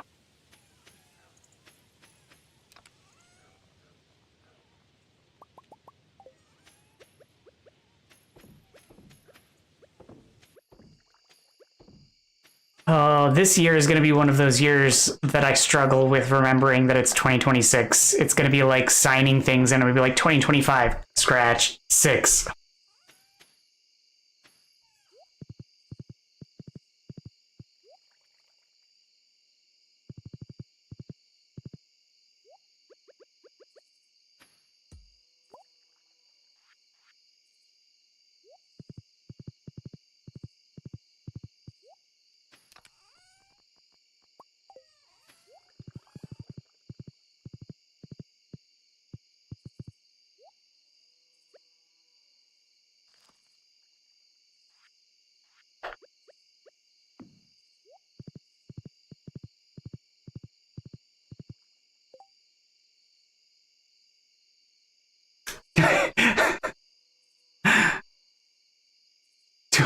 Well, that is a big difference. At least I didn't write 2023.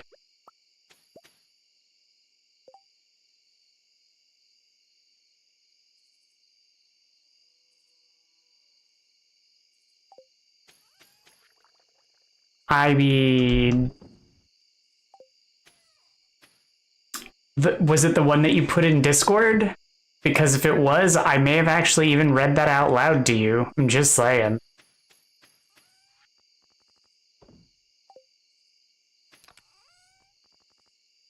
Because if I read it out loud and we both missed it, then yikes. Oh gosh. Then we're both fired.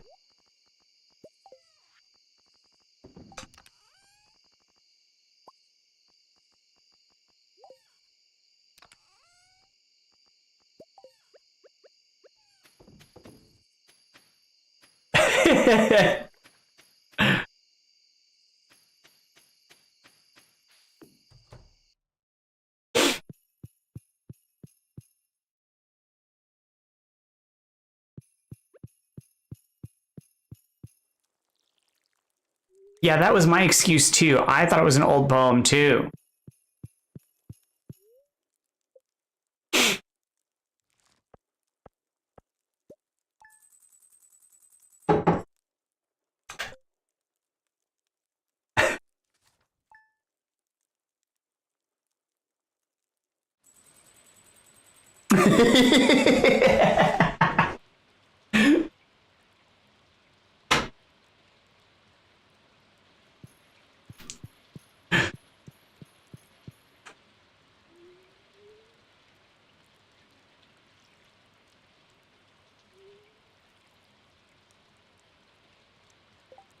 It was a DM, but it's in the VOD from yesterday, last night.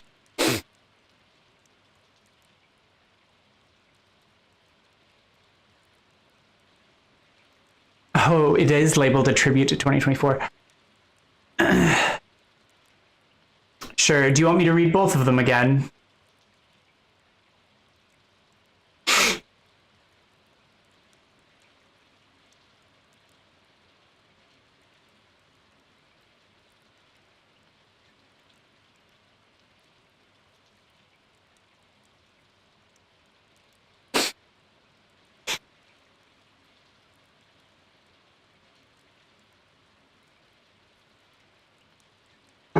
Well, let's see if I can not mess it up again.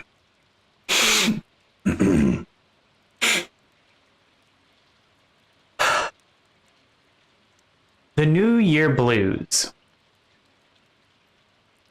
They clap, they cheer. Lights bruise the sky. Color thrown carelessly at the dart.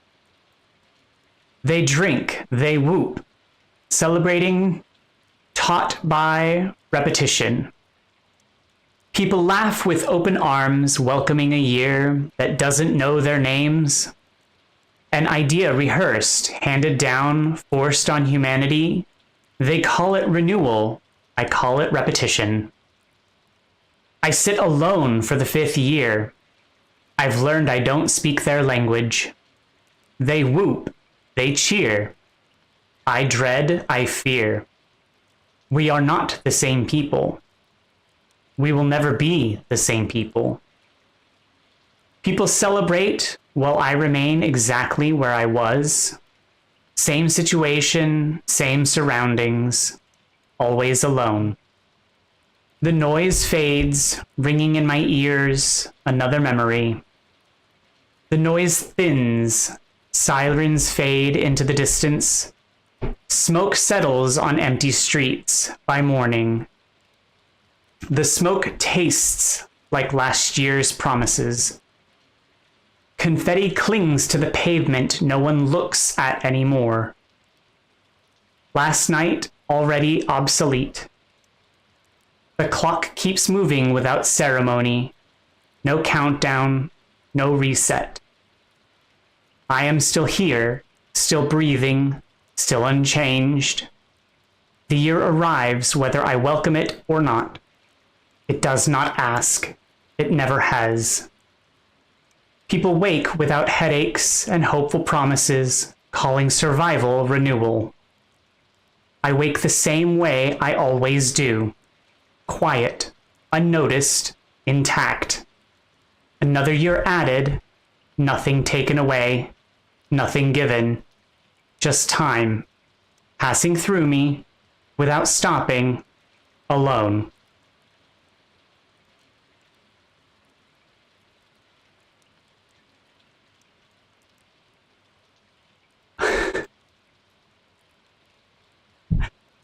I see you edited the second one.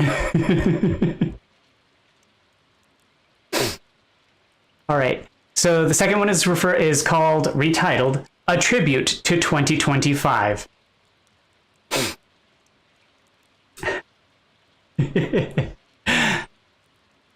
They clap, they cheer, they laugh, they smile, they scream and shout, arms wide open, welcoming the new year.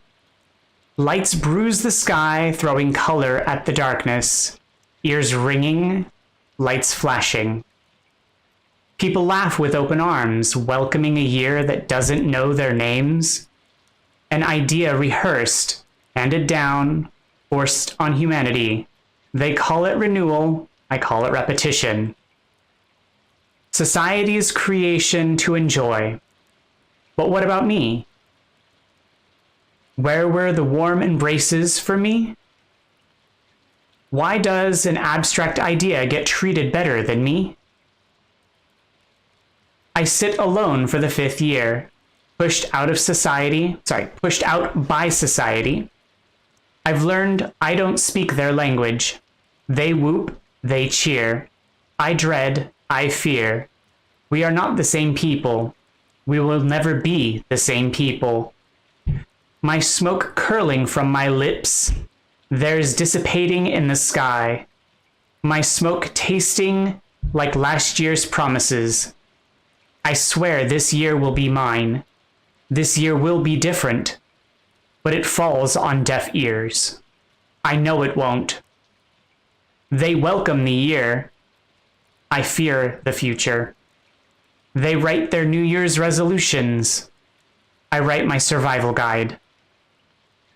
Pushed out by society, they reject the rejects of the world. I don't fit in their neat boxes, never have, never will. They push for conformity. I deviate from the norm.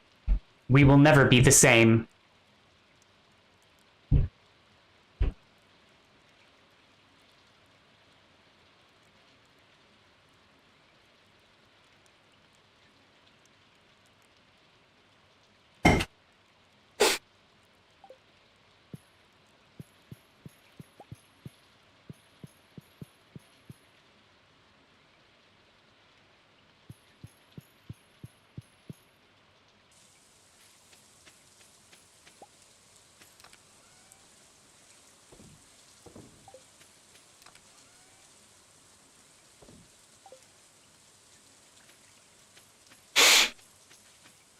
That's what I was telling Els yesterday.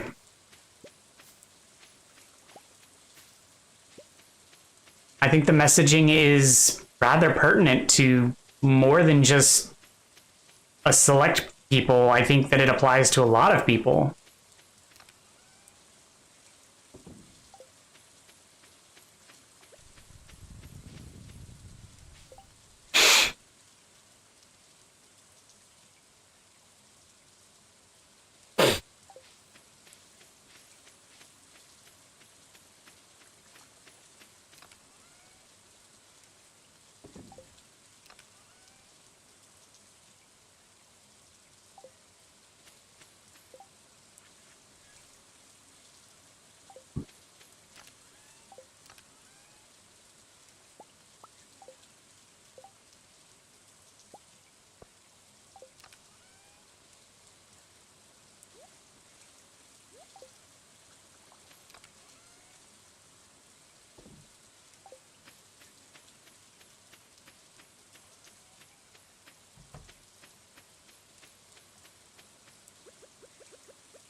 we've talked about Al's poetry writing, and they go into a bit of a fugue-like state when they write.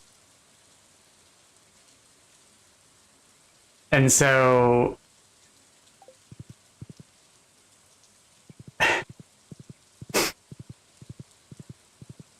yeah, recalling things is not really something I imagine they do much.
Well, the other interesting thing is Owls does not have the ability to visualize, so maybe that has something to do with it too.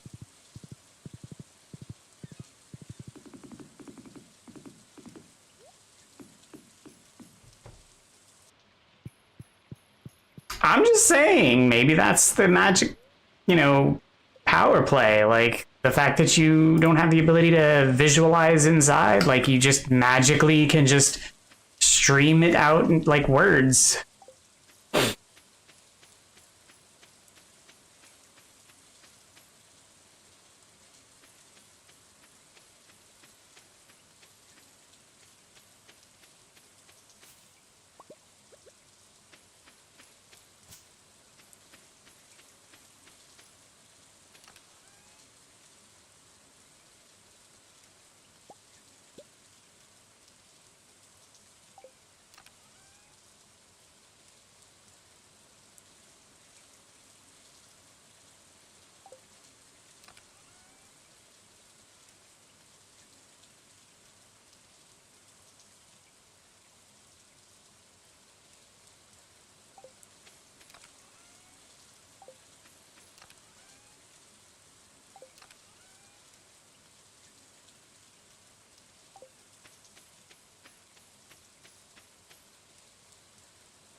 I get up to all sorts of weird conversations with people.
Someone like what?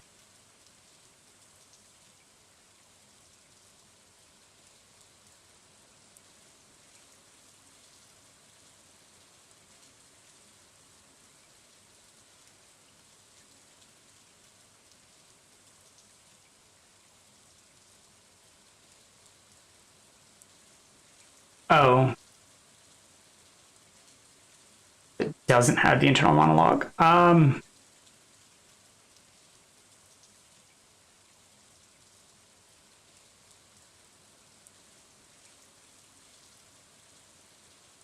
I feel like I knew someone like that.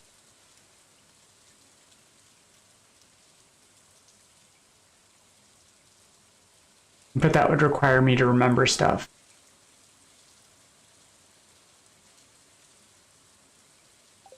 And I'm terrible at the remembering specifics.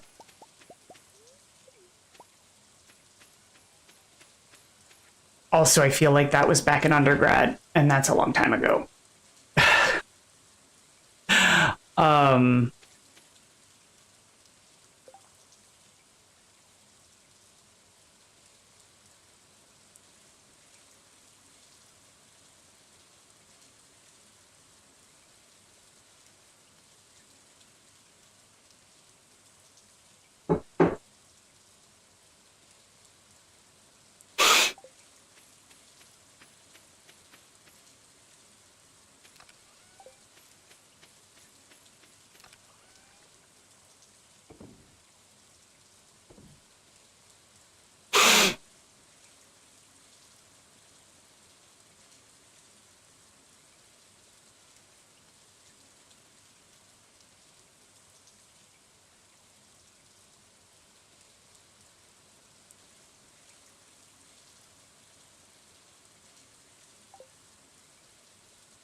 See, I'm in the same boat as Al's. Like, everything gets a voice in my head when I read it.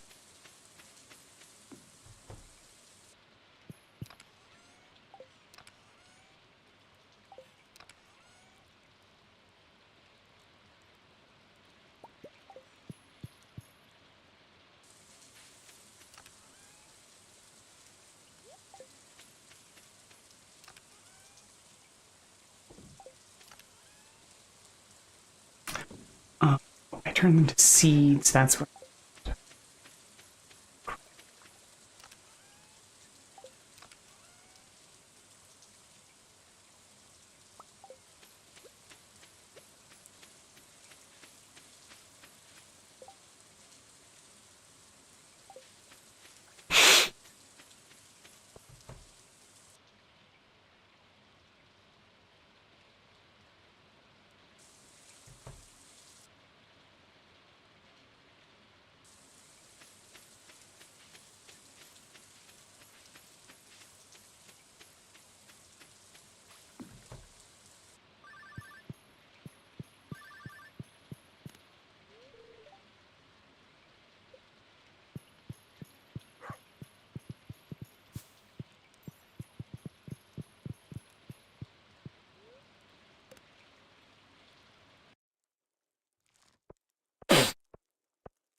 I had a friend once who woke up whistling, like in the morning. Like, that's just the kind of person he was.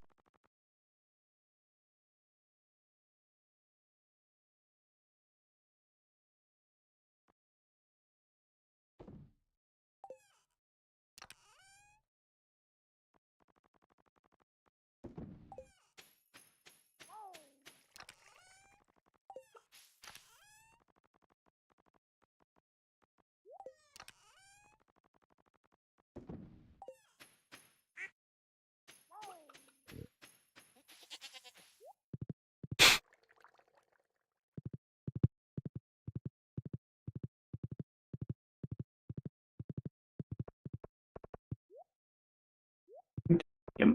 Okay.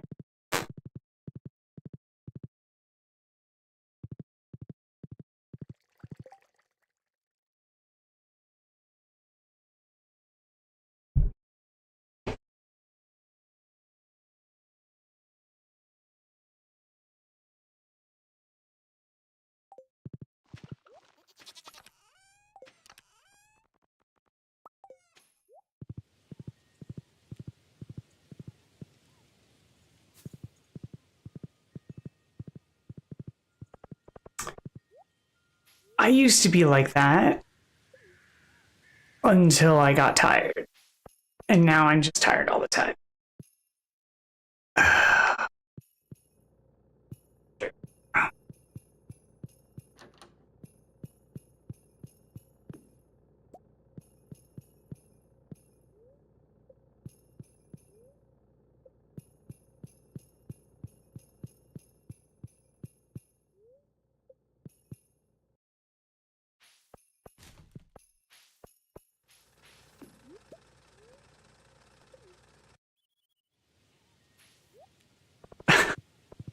No, I doubt it's been stress. It's been since I was like 16.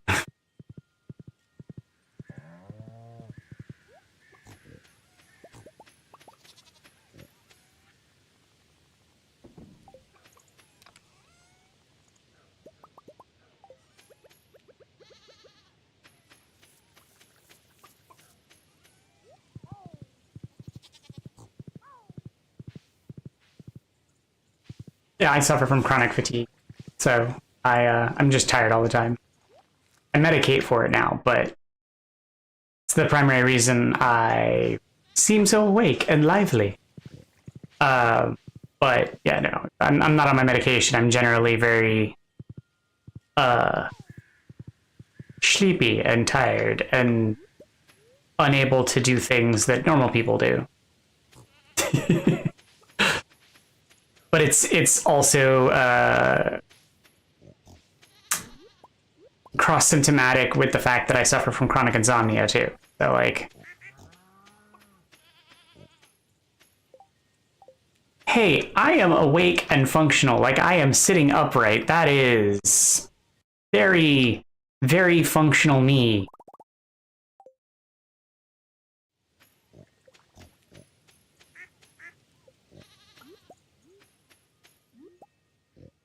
Absolutely.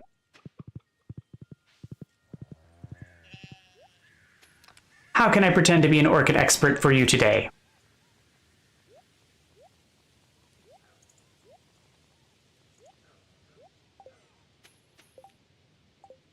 Okay.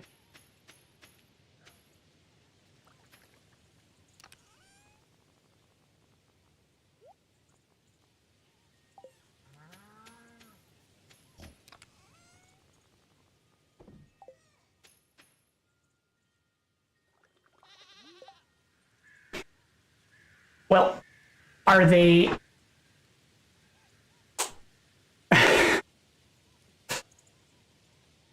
So they don't usually need a special light. It depends on a few factors. So have you actually laid eyes on these orchids yourself?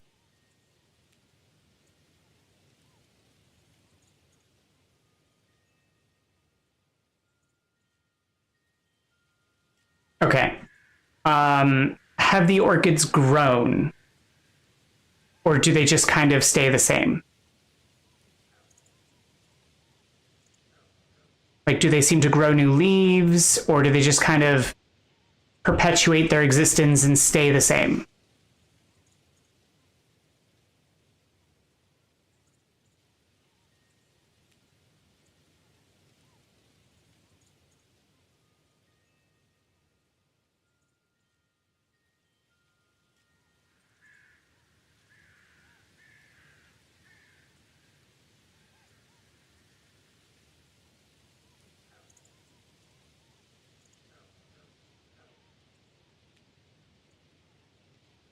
Well, if they're growing, then at least they're not dying, they're not withering. If they're staying the same, it means that they're... So, for example, oh, for a second. So, I'm going to bring some examples over to show you.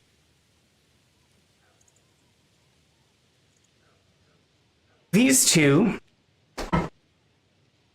I have had for quite some time. So these ones are over a year old, and they have until about, actually, these are probably a year and a half old. But for almost an entire year, this one was only these bulbs here in the front. This entire stalk in the back had nothing for almost an entire year.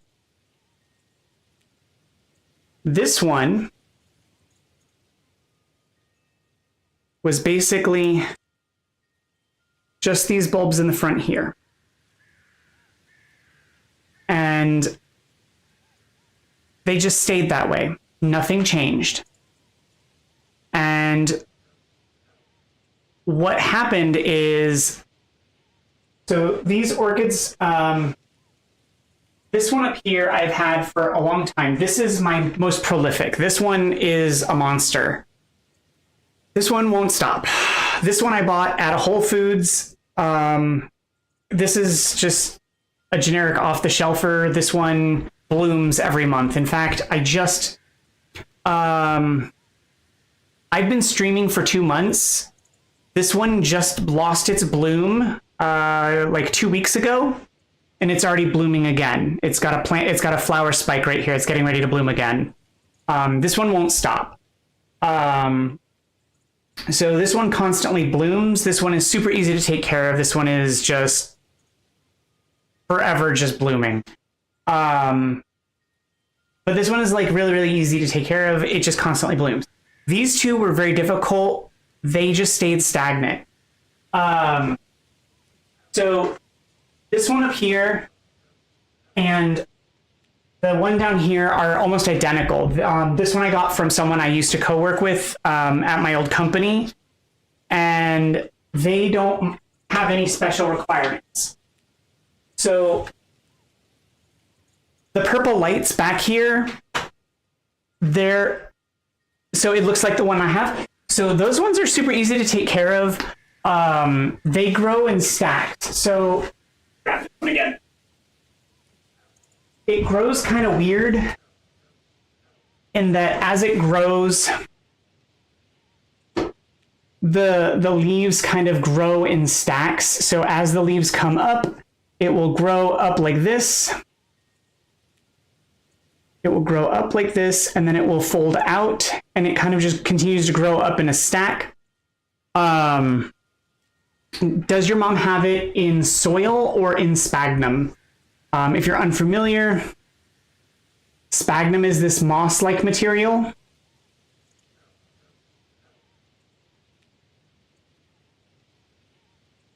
It honestly looks like, I don't know, crunchy garbage. It looks like moss you would see on the ground in the forest.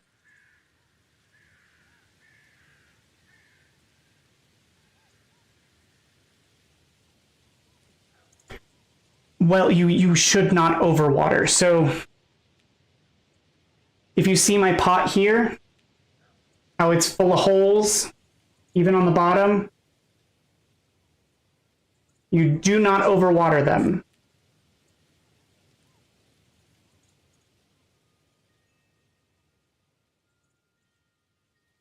So orchids hate to be wet. So the sphagnum is a moss that retains the water and moisture, and then you drain it. So a lot of orchids that you buy in the store have this thing, like they'll have an instruction card. It'll either come with like a little cup that says, water your orchid this much, and it says like a little measuring cup like you get with NyQuil or whatever, and it's really stupid. Don't use those. Other ones say, put 2 ice cubes in it, but orchids are tropical plants, and so why would you put cold things on your tropical plant for cold water? Because that's also not a brilliant idea. The woman who trained me on how to care for my orchids trained me to soak them because the sphagnum dries out. A good example is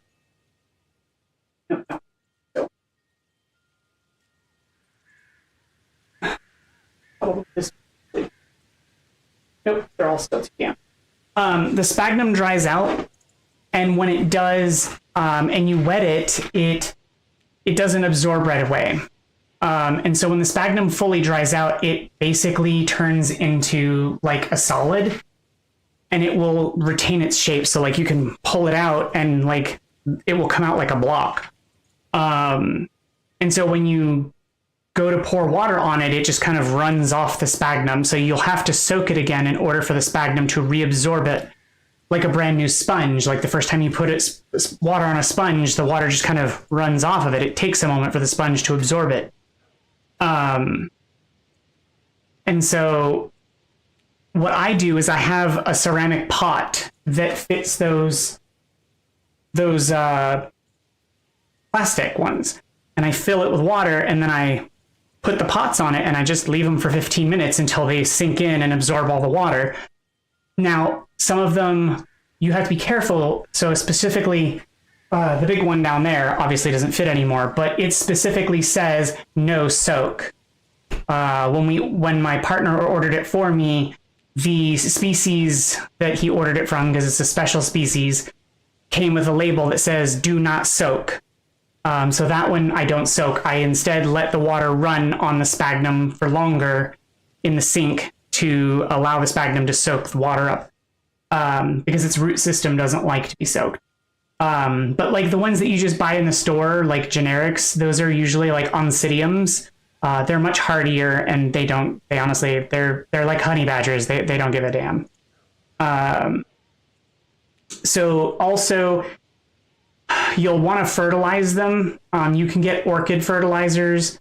If you're just using, like if you've got ones like up there, like the one that I have that you said that looks like mine, those usually you just get the fertilizer with the big middle number, whatever. So fertilizers have 3 numbers. The woman who taught me how to take care of my orchids, she said that just get whatever fertilizer you can that has the biggest middle number. Get it in a powder, and you just follow the instructions. You mix that in with the water that you're going to soak them in. Just make sure that the water is not too hot, not too cold, and you just dissolve it in the water. Usually what I'll end up doing is take the measurement, get scalding hot water, just a little bit, enough to dissolve it, and then mix in cold water, and so that it's a nice, room temperature, and then make sure that it's nice and mixed up with the water so that it's all nice and dissolved and nice and room temperature. And you put your orchids in there until they soak it up, and then you dump out the water. That's it. You want to make sure that the sphagnum, soaks it all up. Not like all of it, but you make sure that the sphagnum is nice and wet. You drain it out completely. So you just pull the pot out, you make sure all the water drains out, and then you put it on the little tray and you leave it like that. You don't put it in a pot or anything. So that's what I was getting to. It depends on your house. Up here where I live, depends on the season. Right now, I have to water them twice a week. I don't soak them right now because they dry out so fast. I basically run them in the sink for a few minutes, and I have to re-wet them because it's so dry right now. In Florida, it was once a week year round. But it depends. You wait until they get dry. So I just did most of them, but like right now, so this one is getting dry because it's getting crunchy.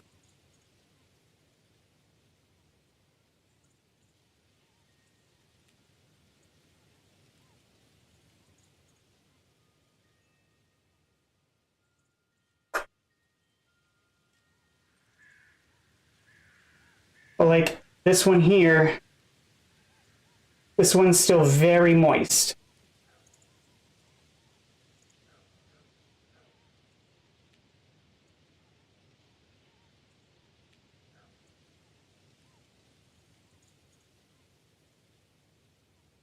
So it depends on where you live and the humidity of the environment.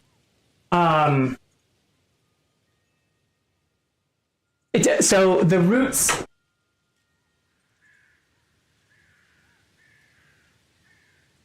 Oh, we're gonna just do a full-on orchid session. So these are not roots. These are air roots. These are different than actual roots. I hate them. They are so ugly. I hate them so very much. But these are not technically regular roots. These are air roots. These happen. They're normal. You don't trim them. You just kind of leave them alone, and you live with them. They're annoying and they're ugly. But they happen. Typically, they happen. They happen due to the plant feeling like it's not getting enough moisture. It's its way of getting more moisture out of the air.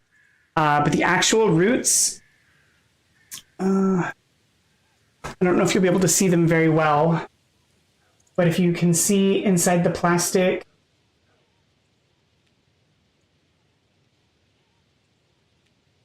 in here,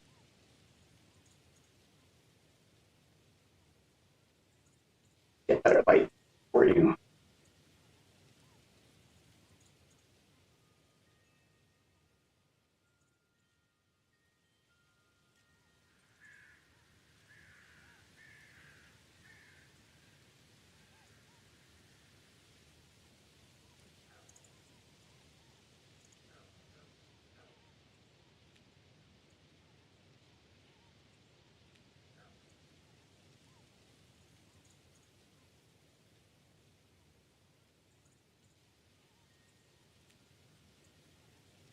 Basically glare on it, but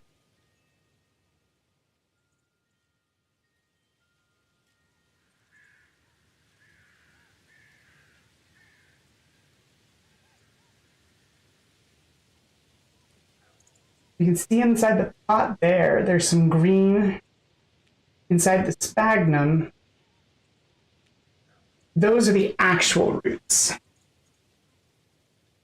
And so those are the real roots inside.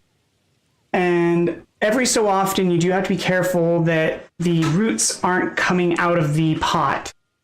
Because you will have to take the sphagnum and the orchid out and repack the sphagnum in order to make sure that the roots are properly coiled and maintained inside the sphagnum, because the orchid will try to grow the roots out, which is why the tiniest of my orchids has the biggest root system. That little shit tried to grow outside of one of these pots despite the little orchid. It has the biggest root system. Despite it not being my oldest orchid. So another thing to be mindful of is orchids. They do have immune systems. If you have to do any maintenance on them, use alcohol to sanitize any scissors that you use. And if you have to do any trimming or cutting of the leaves or roots, if it isn't completely dead, and I mean completely, if there's any green, if you cut it and there's any oozing, use ground cinnamon to tap the end that bleeds to help dry out the end. They can grow up in trees, but they also grow on the edge of cliff sides and on rocks. Which is why they also have all like these roots that grow all weird and stuff.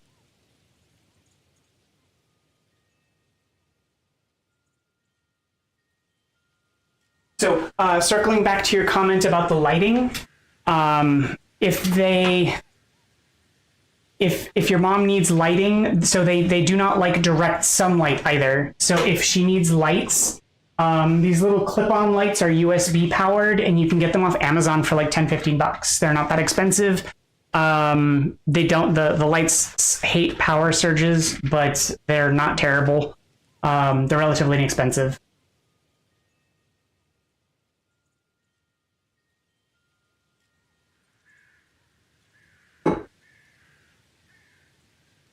Oh yeah, no. So orchids prefer indirect light. Oh, also circling back. So the big difference for those two orchids that didn't grow for a year, they hate these purple lights for some reason. They just refused to grow under the purple lights. They wanted white light. That was the key. So what you don't see right now is this structure has a separate light setup that I just don't turn on for my streams because it washes out the camera. So this is what the lighting looks like when I'm not on stream.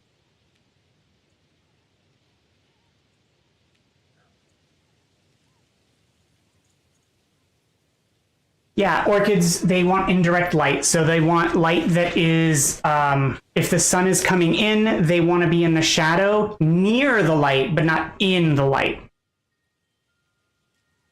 I don't know. It's an indoor greenhouse.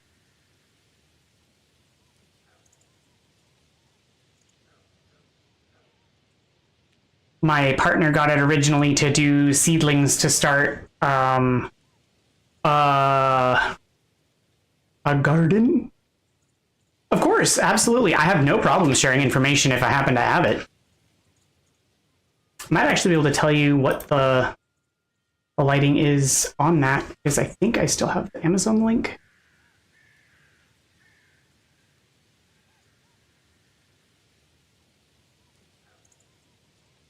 Ooh.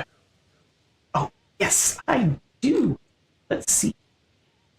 It's a 7,000 lux.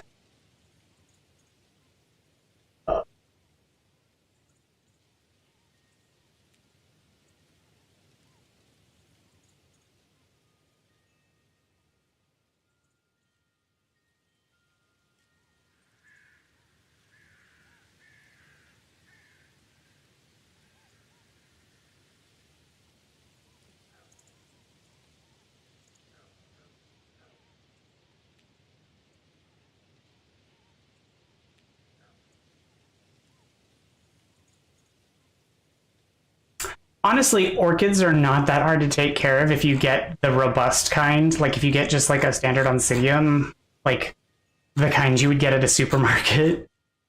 Because you water them once a week, and if you forget, they're usually pretty forgiving because like even if you don't water them for 2 weeks, they're just kind of like, okay, well then fine. I'm not gonna bloom for 2 months. Okay then.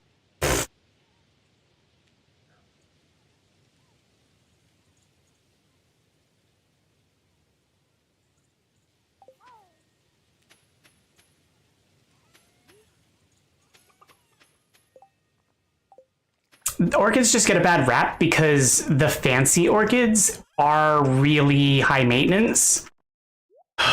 Boy, they are maintenance. My partner got me fancy orchids, but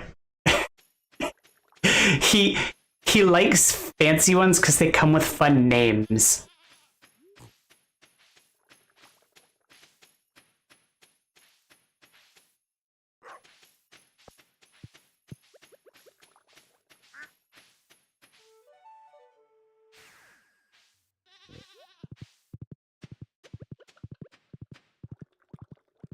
But plants do require care and maintenance and time. I just, of the things to take care of, like, they're honestly the most forgiving. Like, I don't know. Yeah, so the species name had his name in it of one of the ones that he originally got me. So when I got the job at the company that laid me off, his name was in the first half of the species name that he got me to celebrate me getting the job.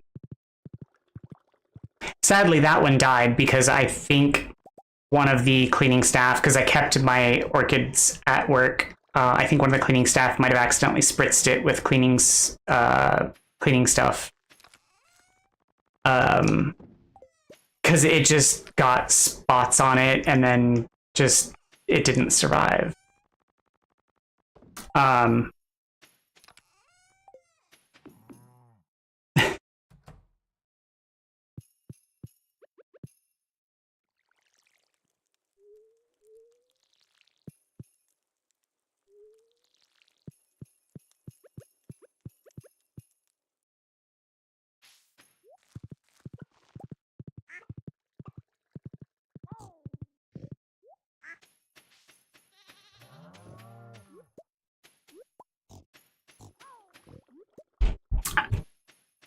I mean, like, you can't really go wrong with that, because, like, it was, like, almost destiny at that point, because it was, like, it was named for me. It was really cute. I was really heartbroken when it died, though.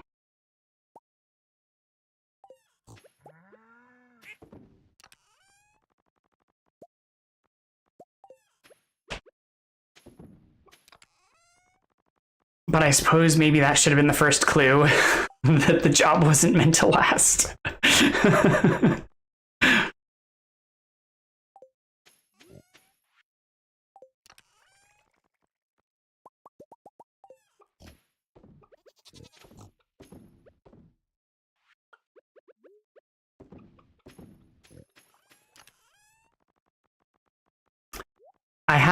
Back when I had my computer repair business, I had like a huge collection of orchids on the countertops of all of my retail space.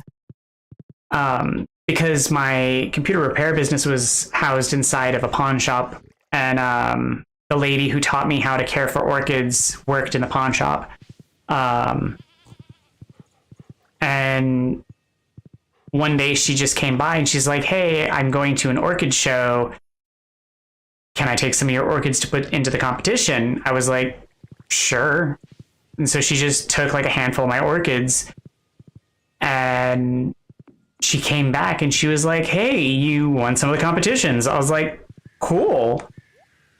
And I'm so sad though, because some of my orchids, well, all of those orchids actually, ended up dying, because when I went back to university, I left those orchids in town under the care of one of my roommates, and because I was going to Orlando for university 6 out of 7 days, I just couldn't keep up with their care, and they just got left in the sun too many days, and they basically got cooked. It was really sad because one of the orchids that won like 3rd place in one of the competitions was an IKEA orchid. And I couldn't believe it. It was just a simple IKEA orchid. And I was just like, really? An IKEA orchid? All right, then.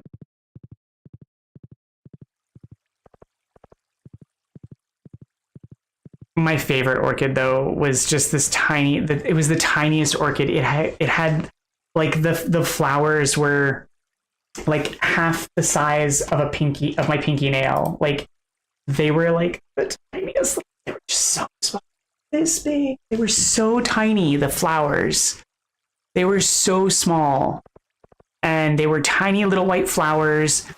And the pot was like this big around, and it was just a little like web of little green leaves, and then the tiniest of little flowers.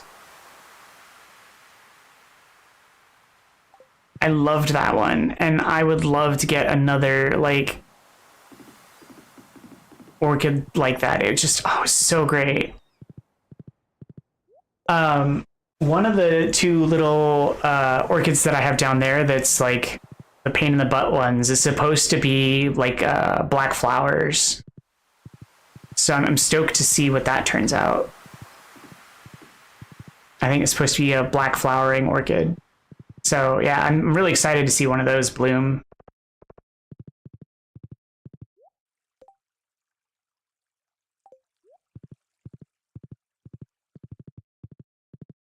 So far, out of all of the orchids I have, the one that won't stop blooming is the only one that's bloomed.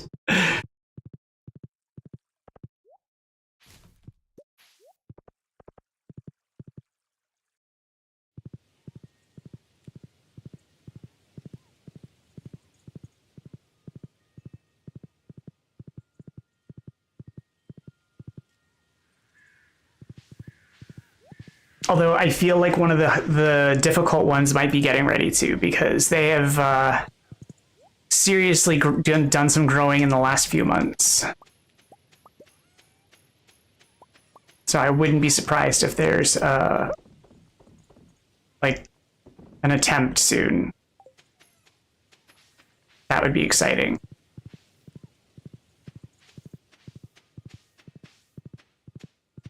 All of the fancy orchids that my partner's got me. So those two, that one up here is also one of the fancy ones. It hasn't been difficult. It just hasn't really done much in the way of like growing. It just hasn't shown any real spectacular changes. They've all, and plus the two that died when I started the job, they've all come from, I think it was Seattle Orchid. Like,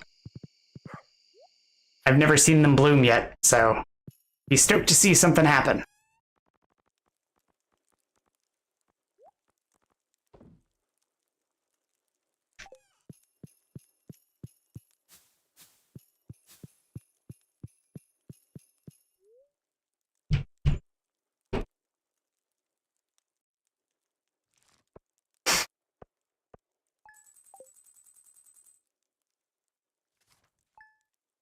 Big money, no whammies.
And if you forget any of the things, or if you need refreshers or what have you, you're always welcome to come back and ask more questions, or if new things come up. I'm always happy to talk orchidy things.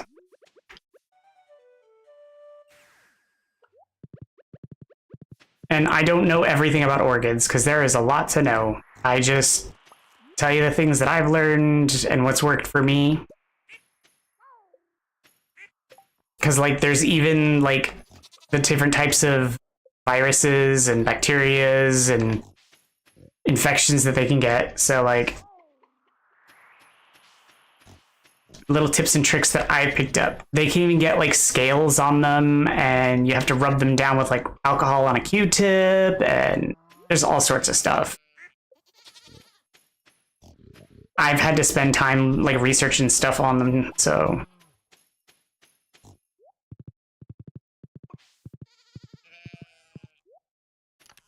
Especially when the ones at work got sick, because like I was like, I don't know what to do with this. Black spots, what's this nonsense?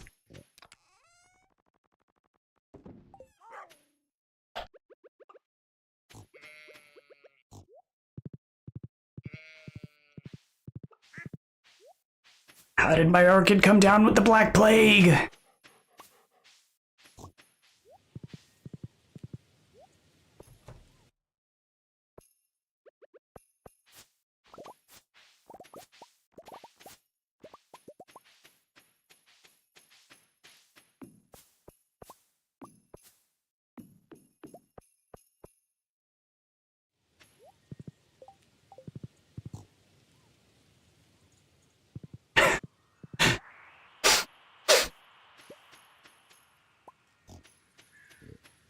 So I've killed plants too, but it's like some of them have weird issues that if you're not aware of before getting involved, it's hard to avoid. Like, and some things just can't be avoided. Like I had money trees, and sometimes money trees can get this weird issue where they soften and their trunks just turn to jelly. And I still don't know why it happens.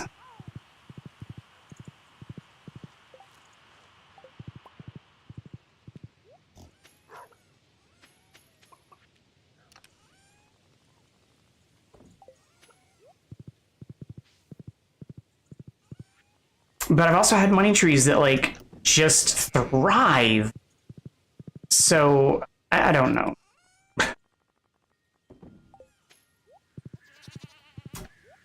And I've also had bamboo that, like, does really well. And then other bamboo where it's just like, oh, I'm just gonna, you know, mold on you.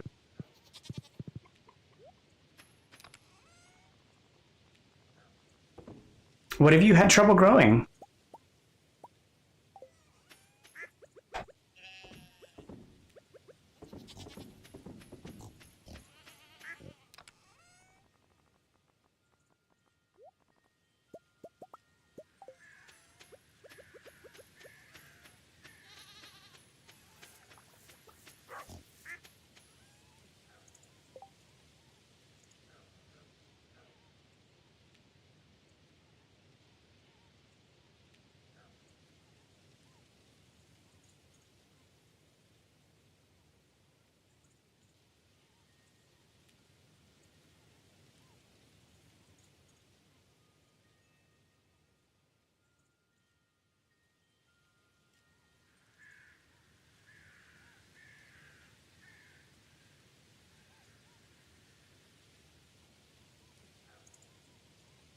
Hmm.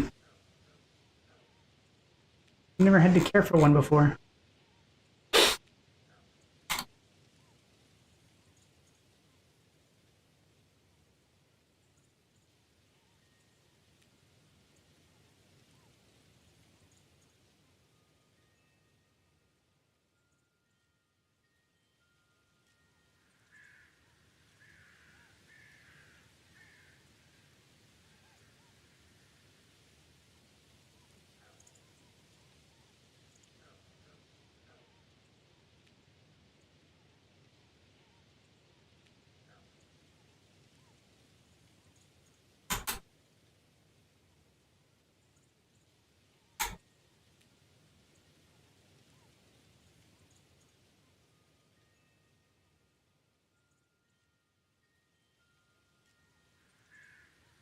I really hate these directions, though.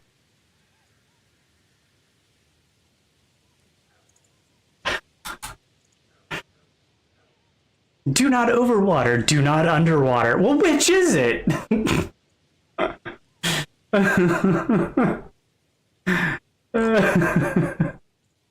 But at least they're humorous about it. Because their answer is do not overwater, do not underwater. Great advice, right? But I also hate when they're like, fertilize 4 times a year. Well, great, because I'm totally going to remember that.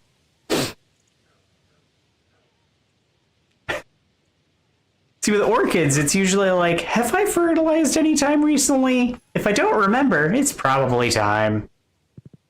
It also doesn't really hurt. Like, eh.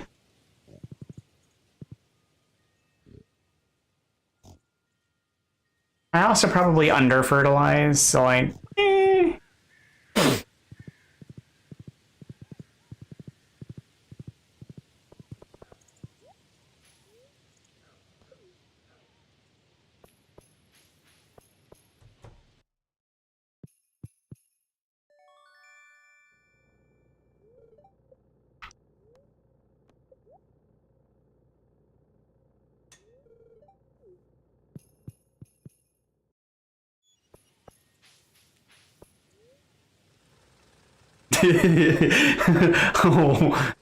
My partner would probably argue with you there. But we do! Although I have no idea what he would actually say, because he might just be like, you're probably right.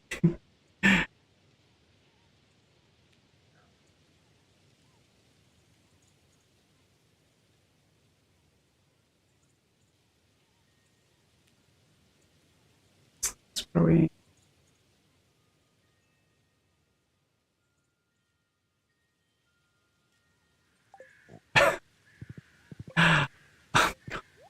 don't.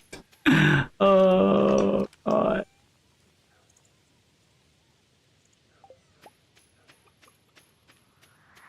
They're drones, right?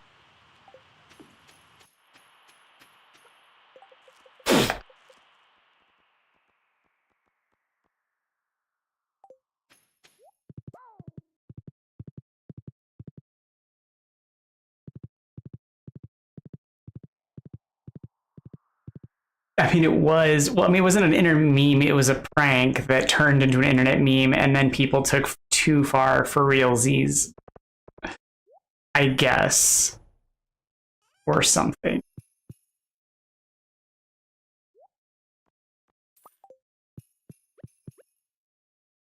I don't know. I barely work here.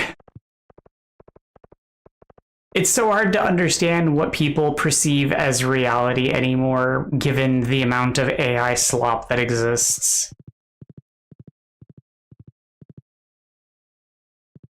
I just take everything with a healthy dose of skepticism.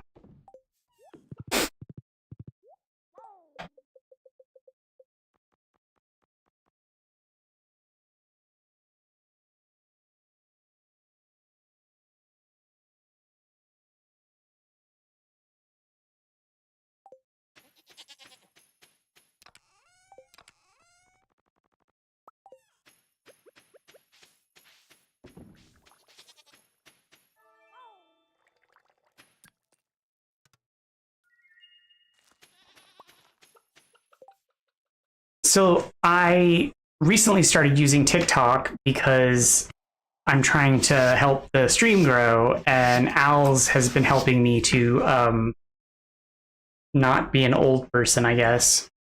I mean, it's not that I'm an old person. I just hate social media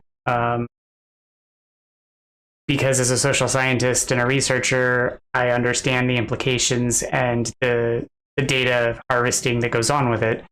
So I've avoided it for a significant period of time, and so I don't necessarily understand a lot of how it works. It's not that I don't understand how it works. I just don't know the interface. And so Alice has been helping me to work the interface and like rapidly onboard. And so I've been using the TikTok. I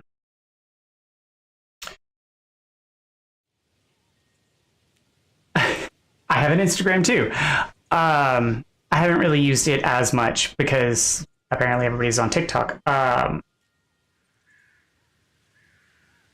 But some of the things I've seen on TikTok, I'm just like there are people on TikTok proliferating misinformation. Like,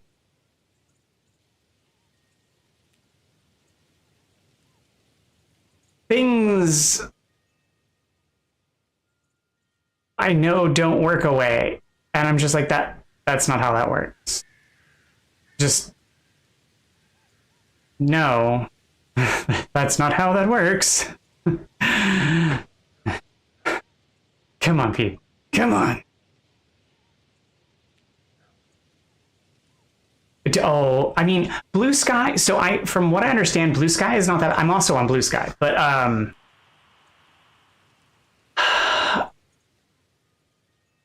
if you're looking to spread your art, I would recommend Blue Sky. Blue Sky is supposedly not that bad, but generally speaking, I would go to the Fediverse, somewhere in the federated space. And also, if you're looking to avoid data harvesting, the federated spaces are probably safest.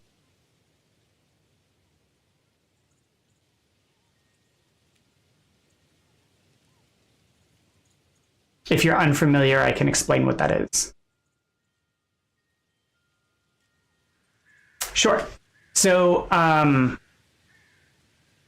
you have social network platforms are contained spaces. So you have the meta platforms, which are Facebook and Instagram and Threads. those are controlled by Meta. They are owned by a company. And then you have decentralized social network platforms like Mastodon. Mastodon is a microblogging platform that is decentralized. It is not owned by one entity. So it works similar to Twitter, now known as X, but it is not owned by any one person or company. And they are all interconnected as a web. And what that means is you have to find somewhere to onboard. You have to find a server or service to hook up with. If I remember correctly, Blue Sky is essentially a Mastodon service. Blue Sky is just one of many, I believe. Let me double check and make sure that is an accurate statement because I don't recall.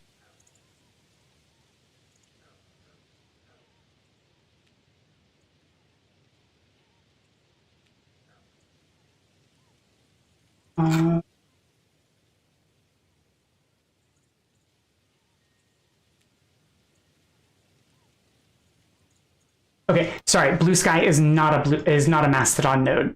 Apologies. And so, basically, how it works is if you join a Mastodon node, as long as anyone else on a Mastodon node is not blocked by your node, you can follow them. Your stuff is hosted on your node, as is anyone else on your node. And you are able to see other nodes' stuff as long as their node is not specifically excluded. And what that means is that as long as you're following your node's policies, you're in good standing and your node is in good standing. And that basically means that as long as your node is in good standing, you will remain connected to the network, the infrastructure interconnected. So if your node starts doing stuff like putting up illicit photos or bad things, your node could be excluded from the network as a whole. And if that happens, you may be, blocked from being seen by others and others being seen by you. It's a way of being excluded.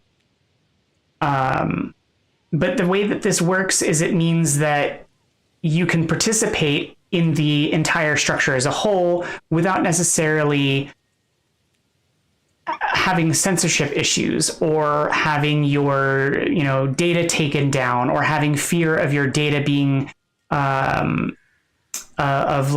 shadow banning and stuff like that.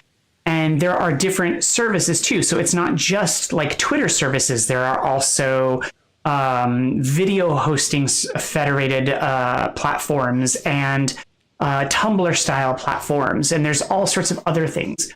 There's the Fediverse is what they'll call it, for different types of social media platforms that work like that. The idea is to get away from corporate controlled.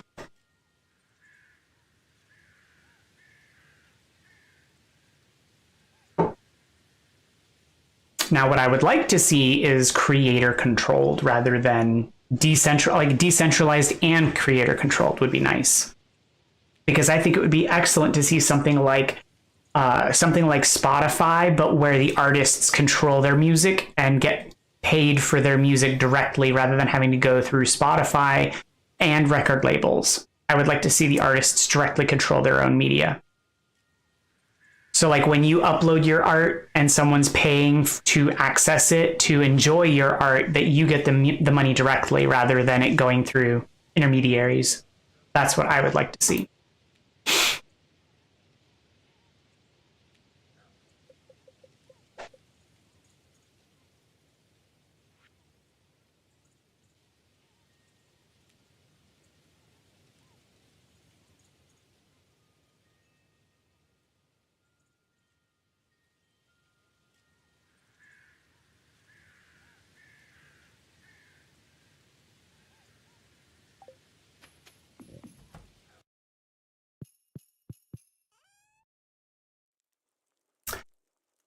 If you give me a second, I will find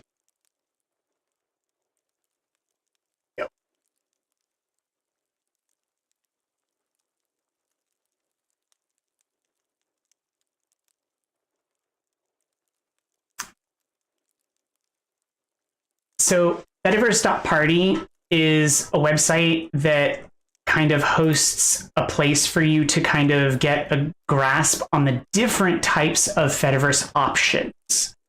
It doesn't really explain what the Fediverse is, but it does explain what options there are and what types of things. Like, it gives you a general overview of the different kind of services that are out there. And it'll give you what social platforms it might replace.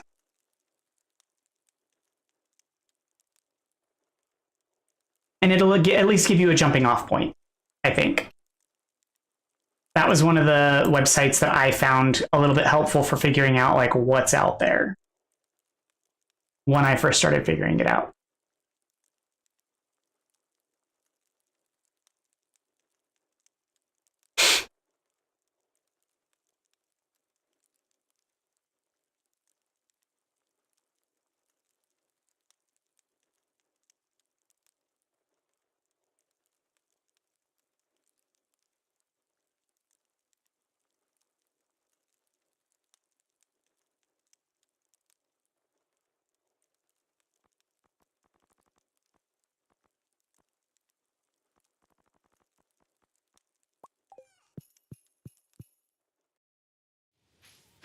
Because maybe they're like, it's been a while since I've checked, but there might actually be something better than like Mastodon for your purposes, especially if you're just looking to host, especially if it's graphical art. There might be a better option out there these days than that.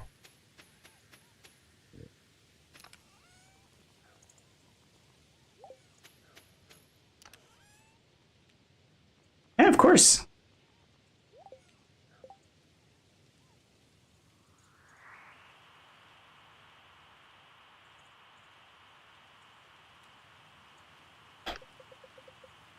Anything I can do to be of help, I try to be. I'm also quite useless at times too, so if I can be of help, I try to be.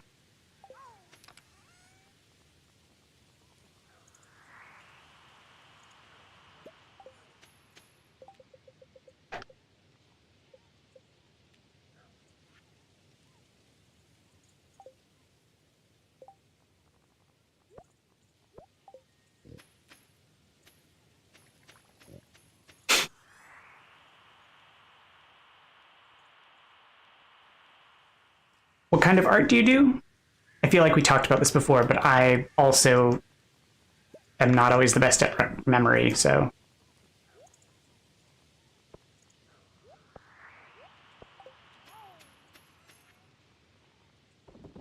Especially as the night goes on.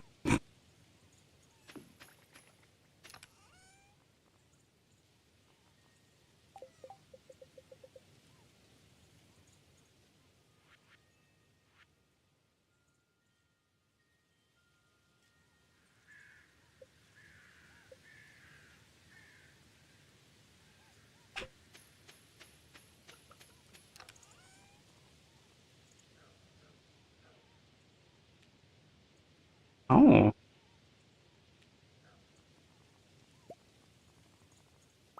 Like as in, when you say celluloid paintings, do you mean like the same type, like celluloid, like as in transparencies, or like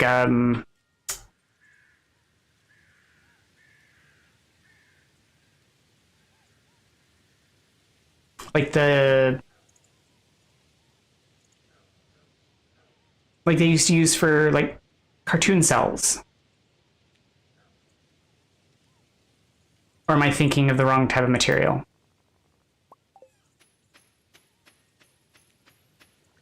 Okay. That's cool.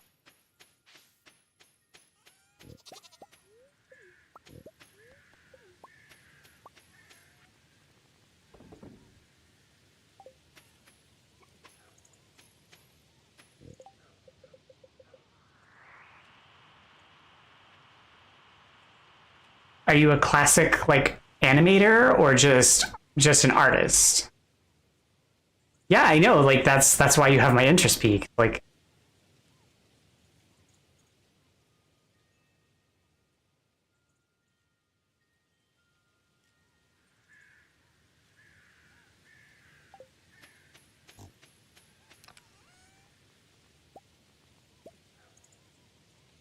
Sure, that'd be great. There's an art channel. I'd love to see it.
I love the color. It almost gives watercolor, but it's almost like watercolor and like it almost gives pastels in watercolor. It's really nice.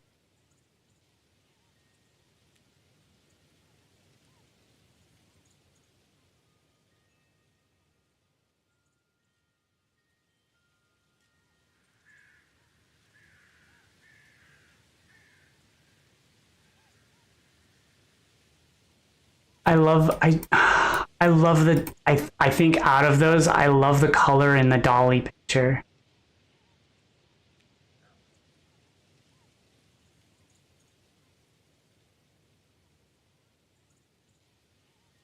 I just love the blending.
still wish I could art.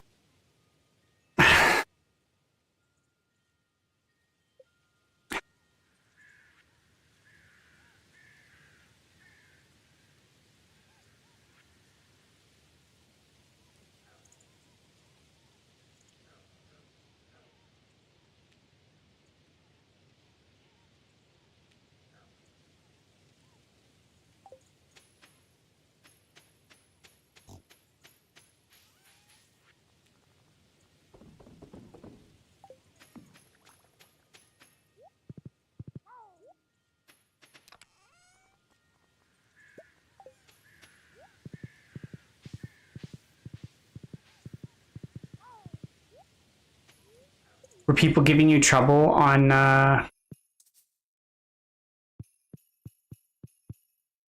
Instagram?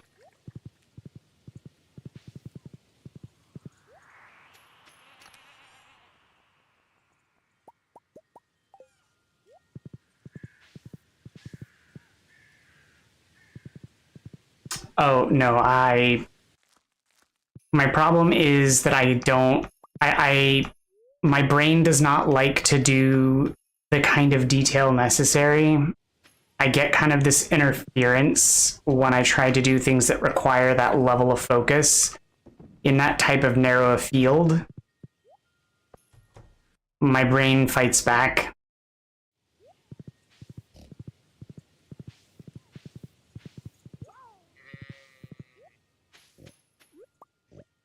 I had this conversation with my dad actually yesterday. It was kind of funny. I can do coloring things and I can like color in, but as soon as I have to like detail, it's really weird in how I get like a white noise, nails on a chalkboard kind of feeling when I have to do stuff that requires me to like do symmetry and focus on the detail or what I want to be there versus just like orienting and filling in a space and making the color and shading. It's very weird.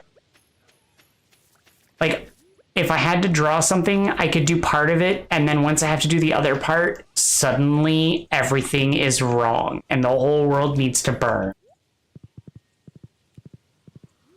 It's always been my frustration. It's also kind of funny. Which is why my dad was like, actually, maybe you would do good with watercolors.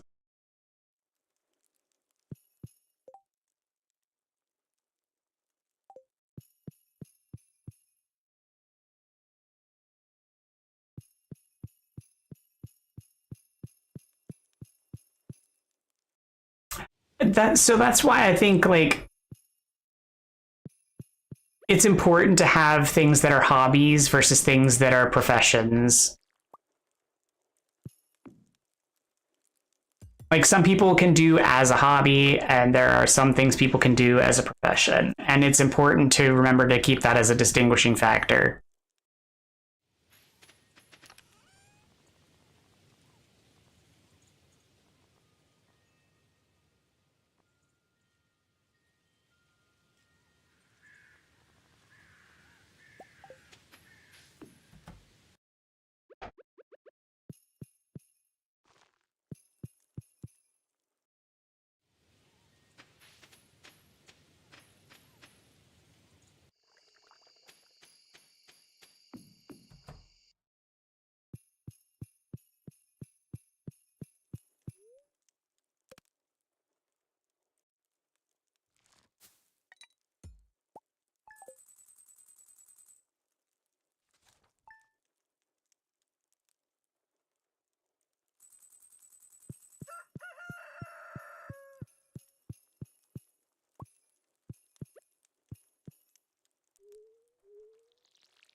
It's always weird that, like, right at this hour, I get, like, this wake-up feeling.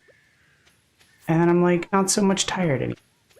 And it's like, but now is the time I should be getting tired. It's so weird.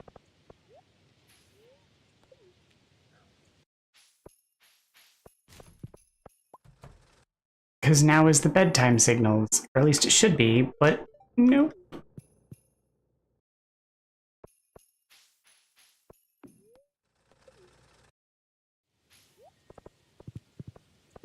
Mines. I need to go get some more of the radiation stuff.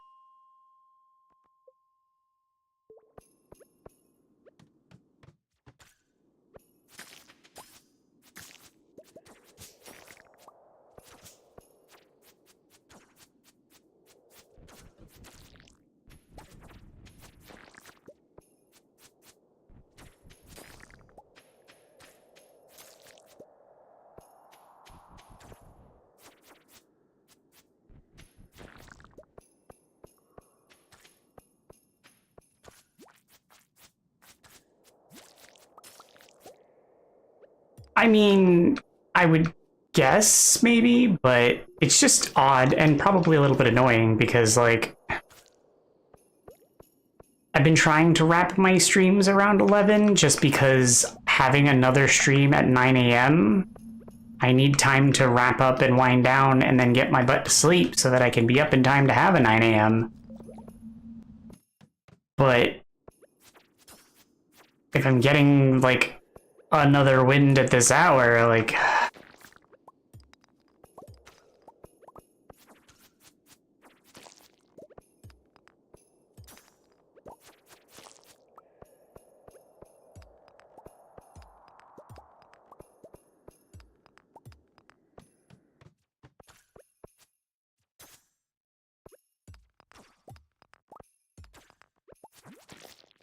Who knows?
still ready before, man.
Right.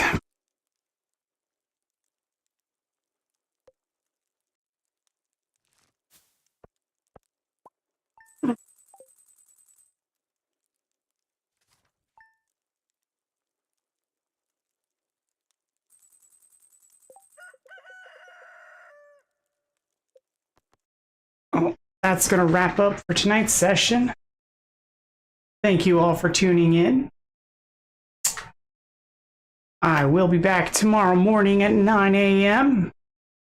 for January 2nd, 2026. I have to remember that it is now a new year, because apparently that is a problem I keep running into.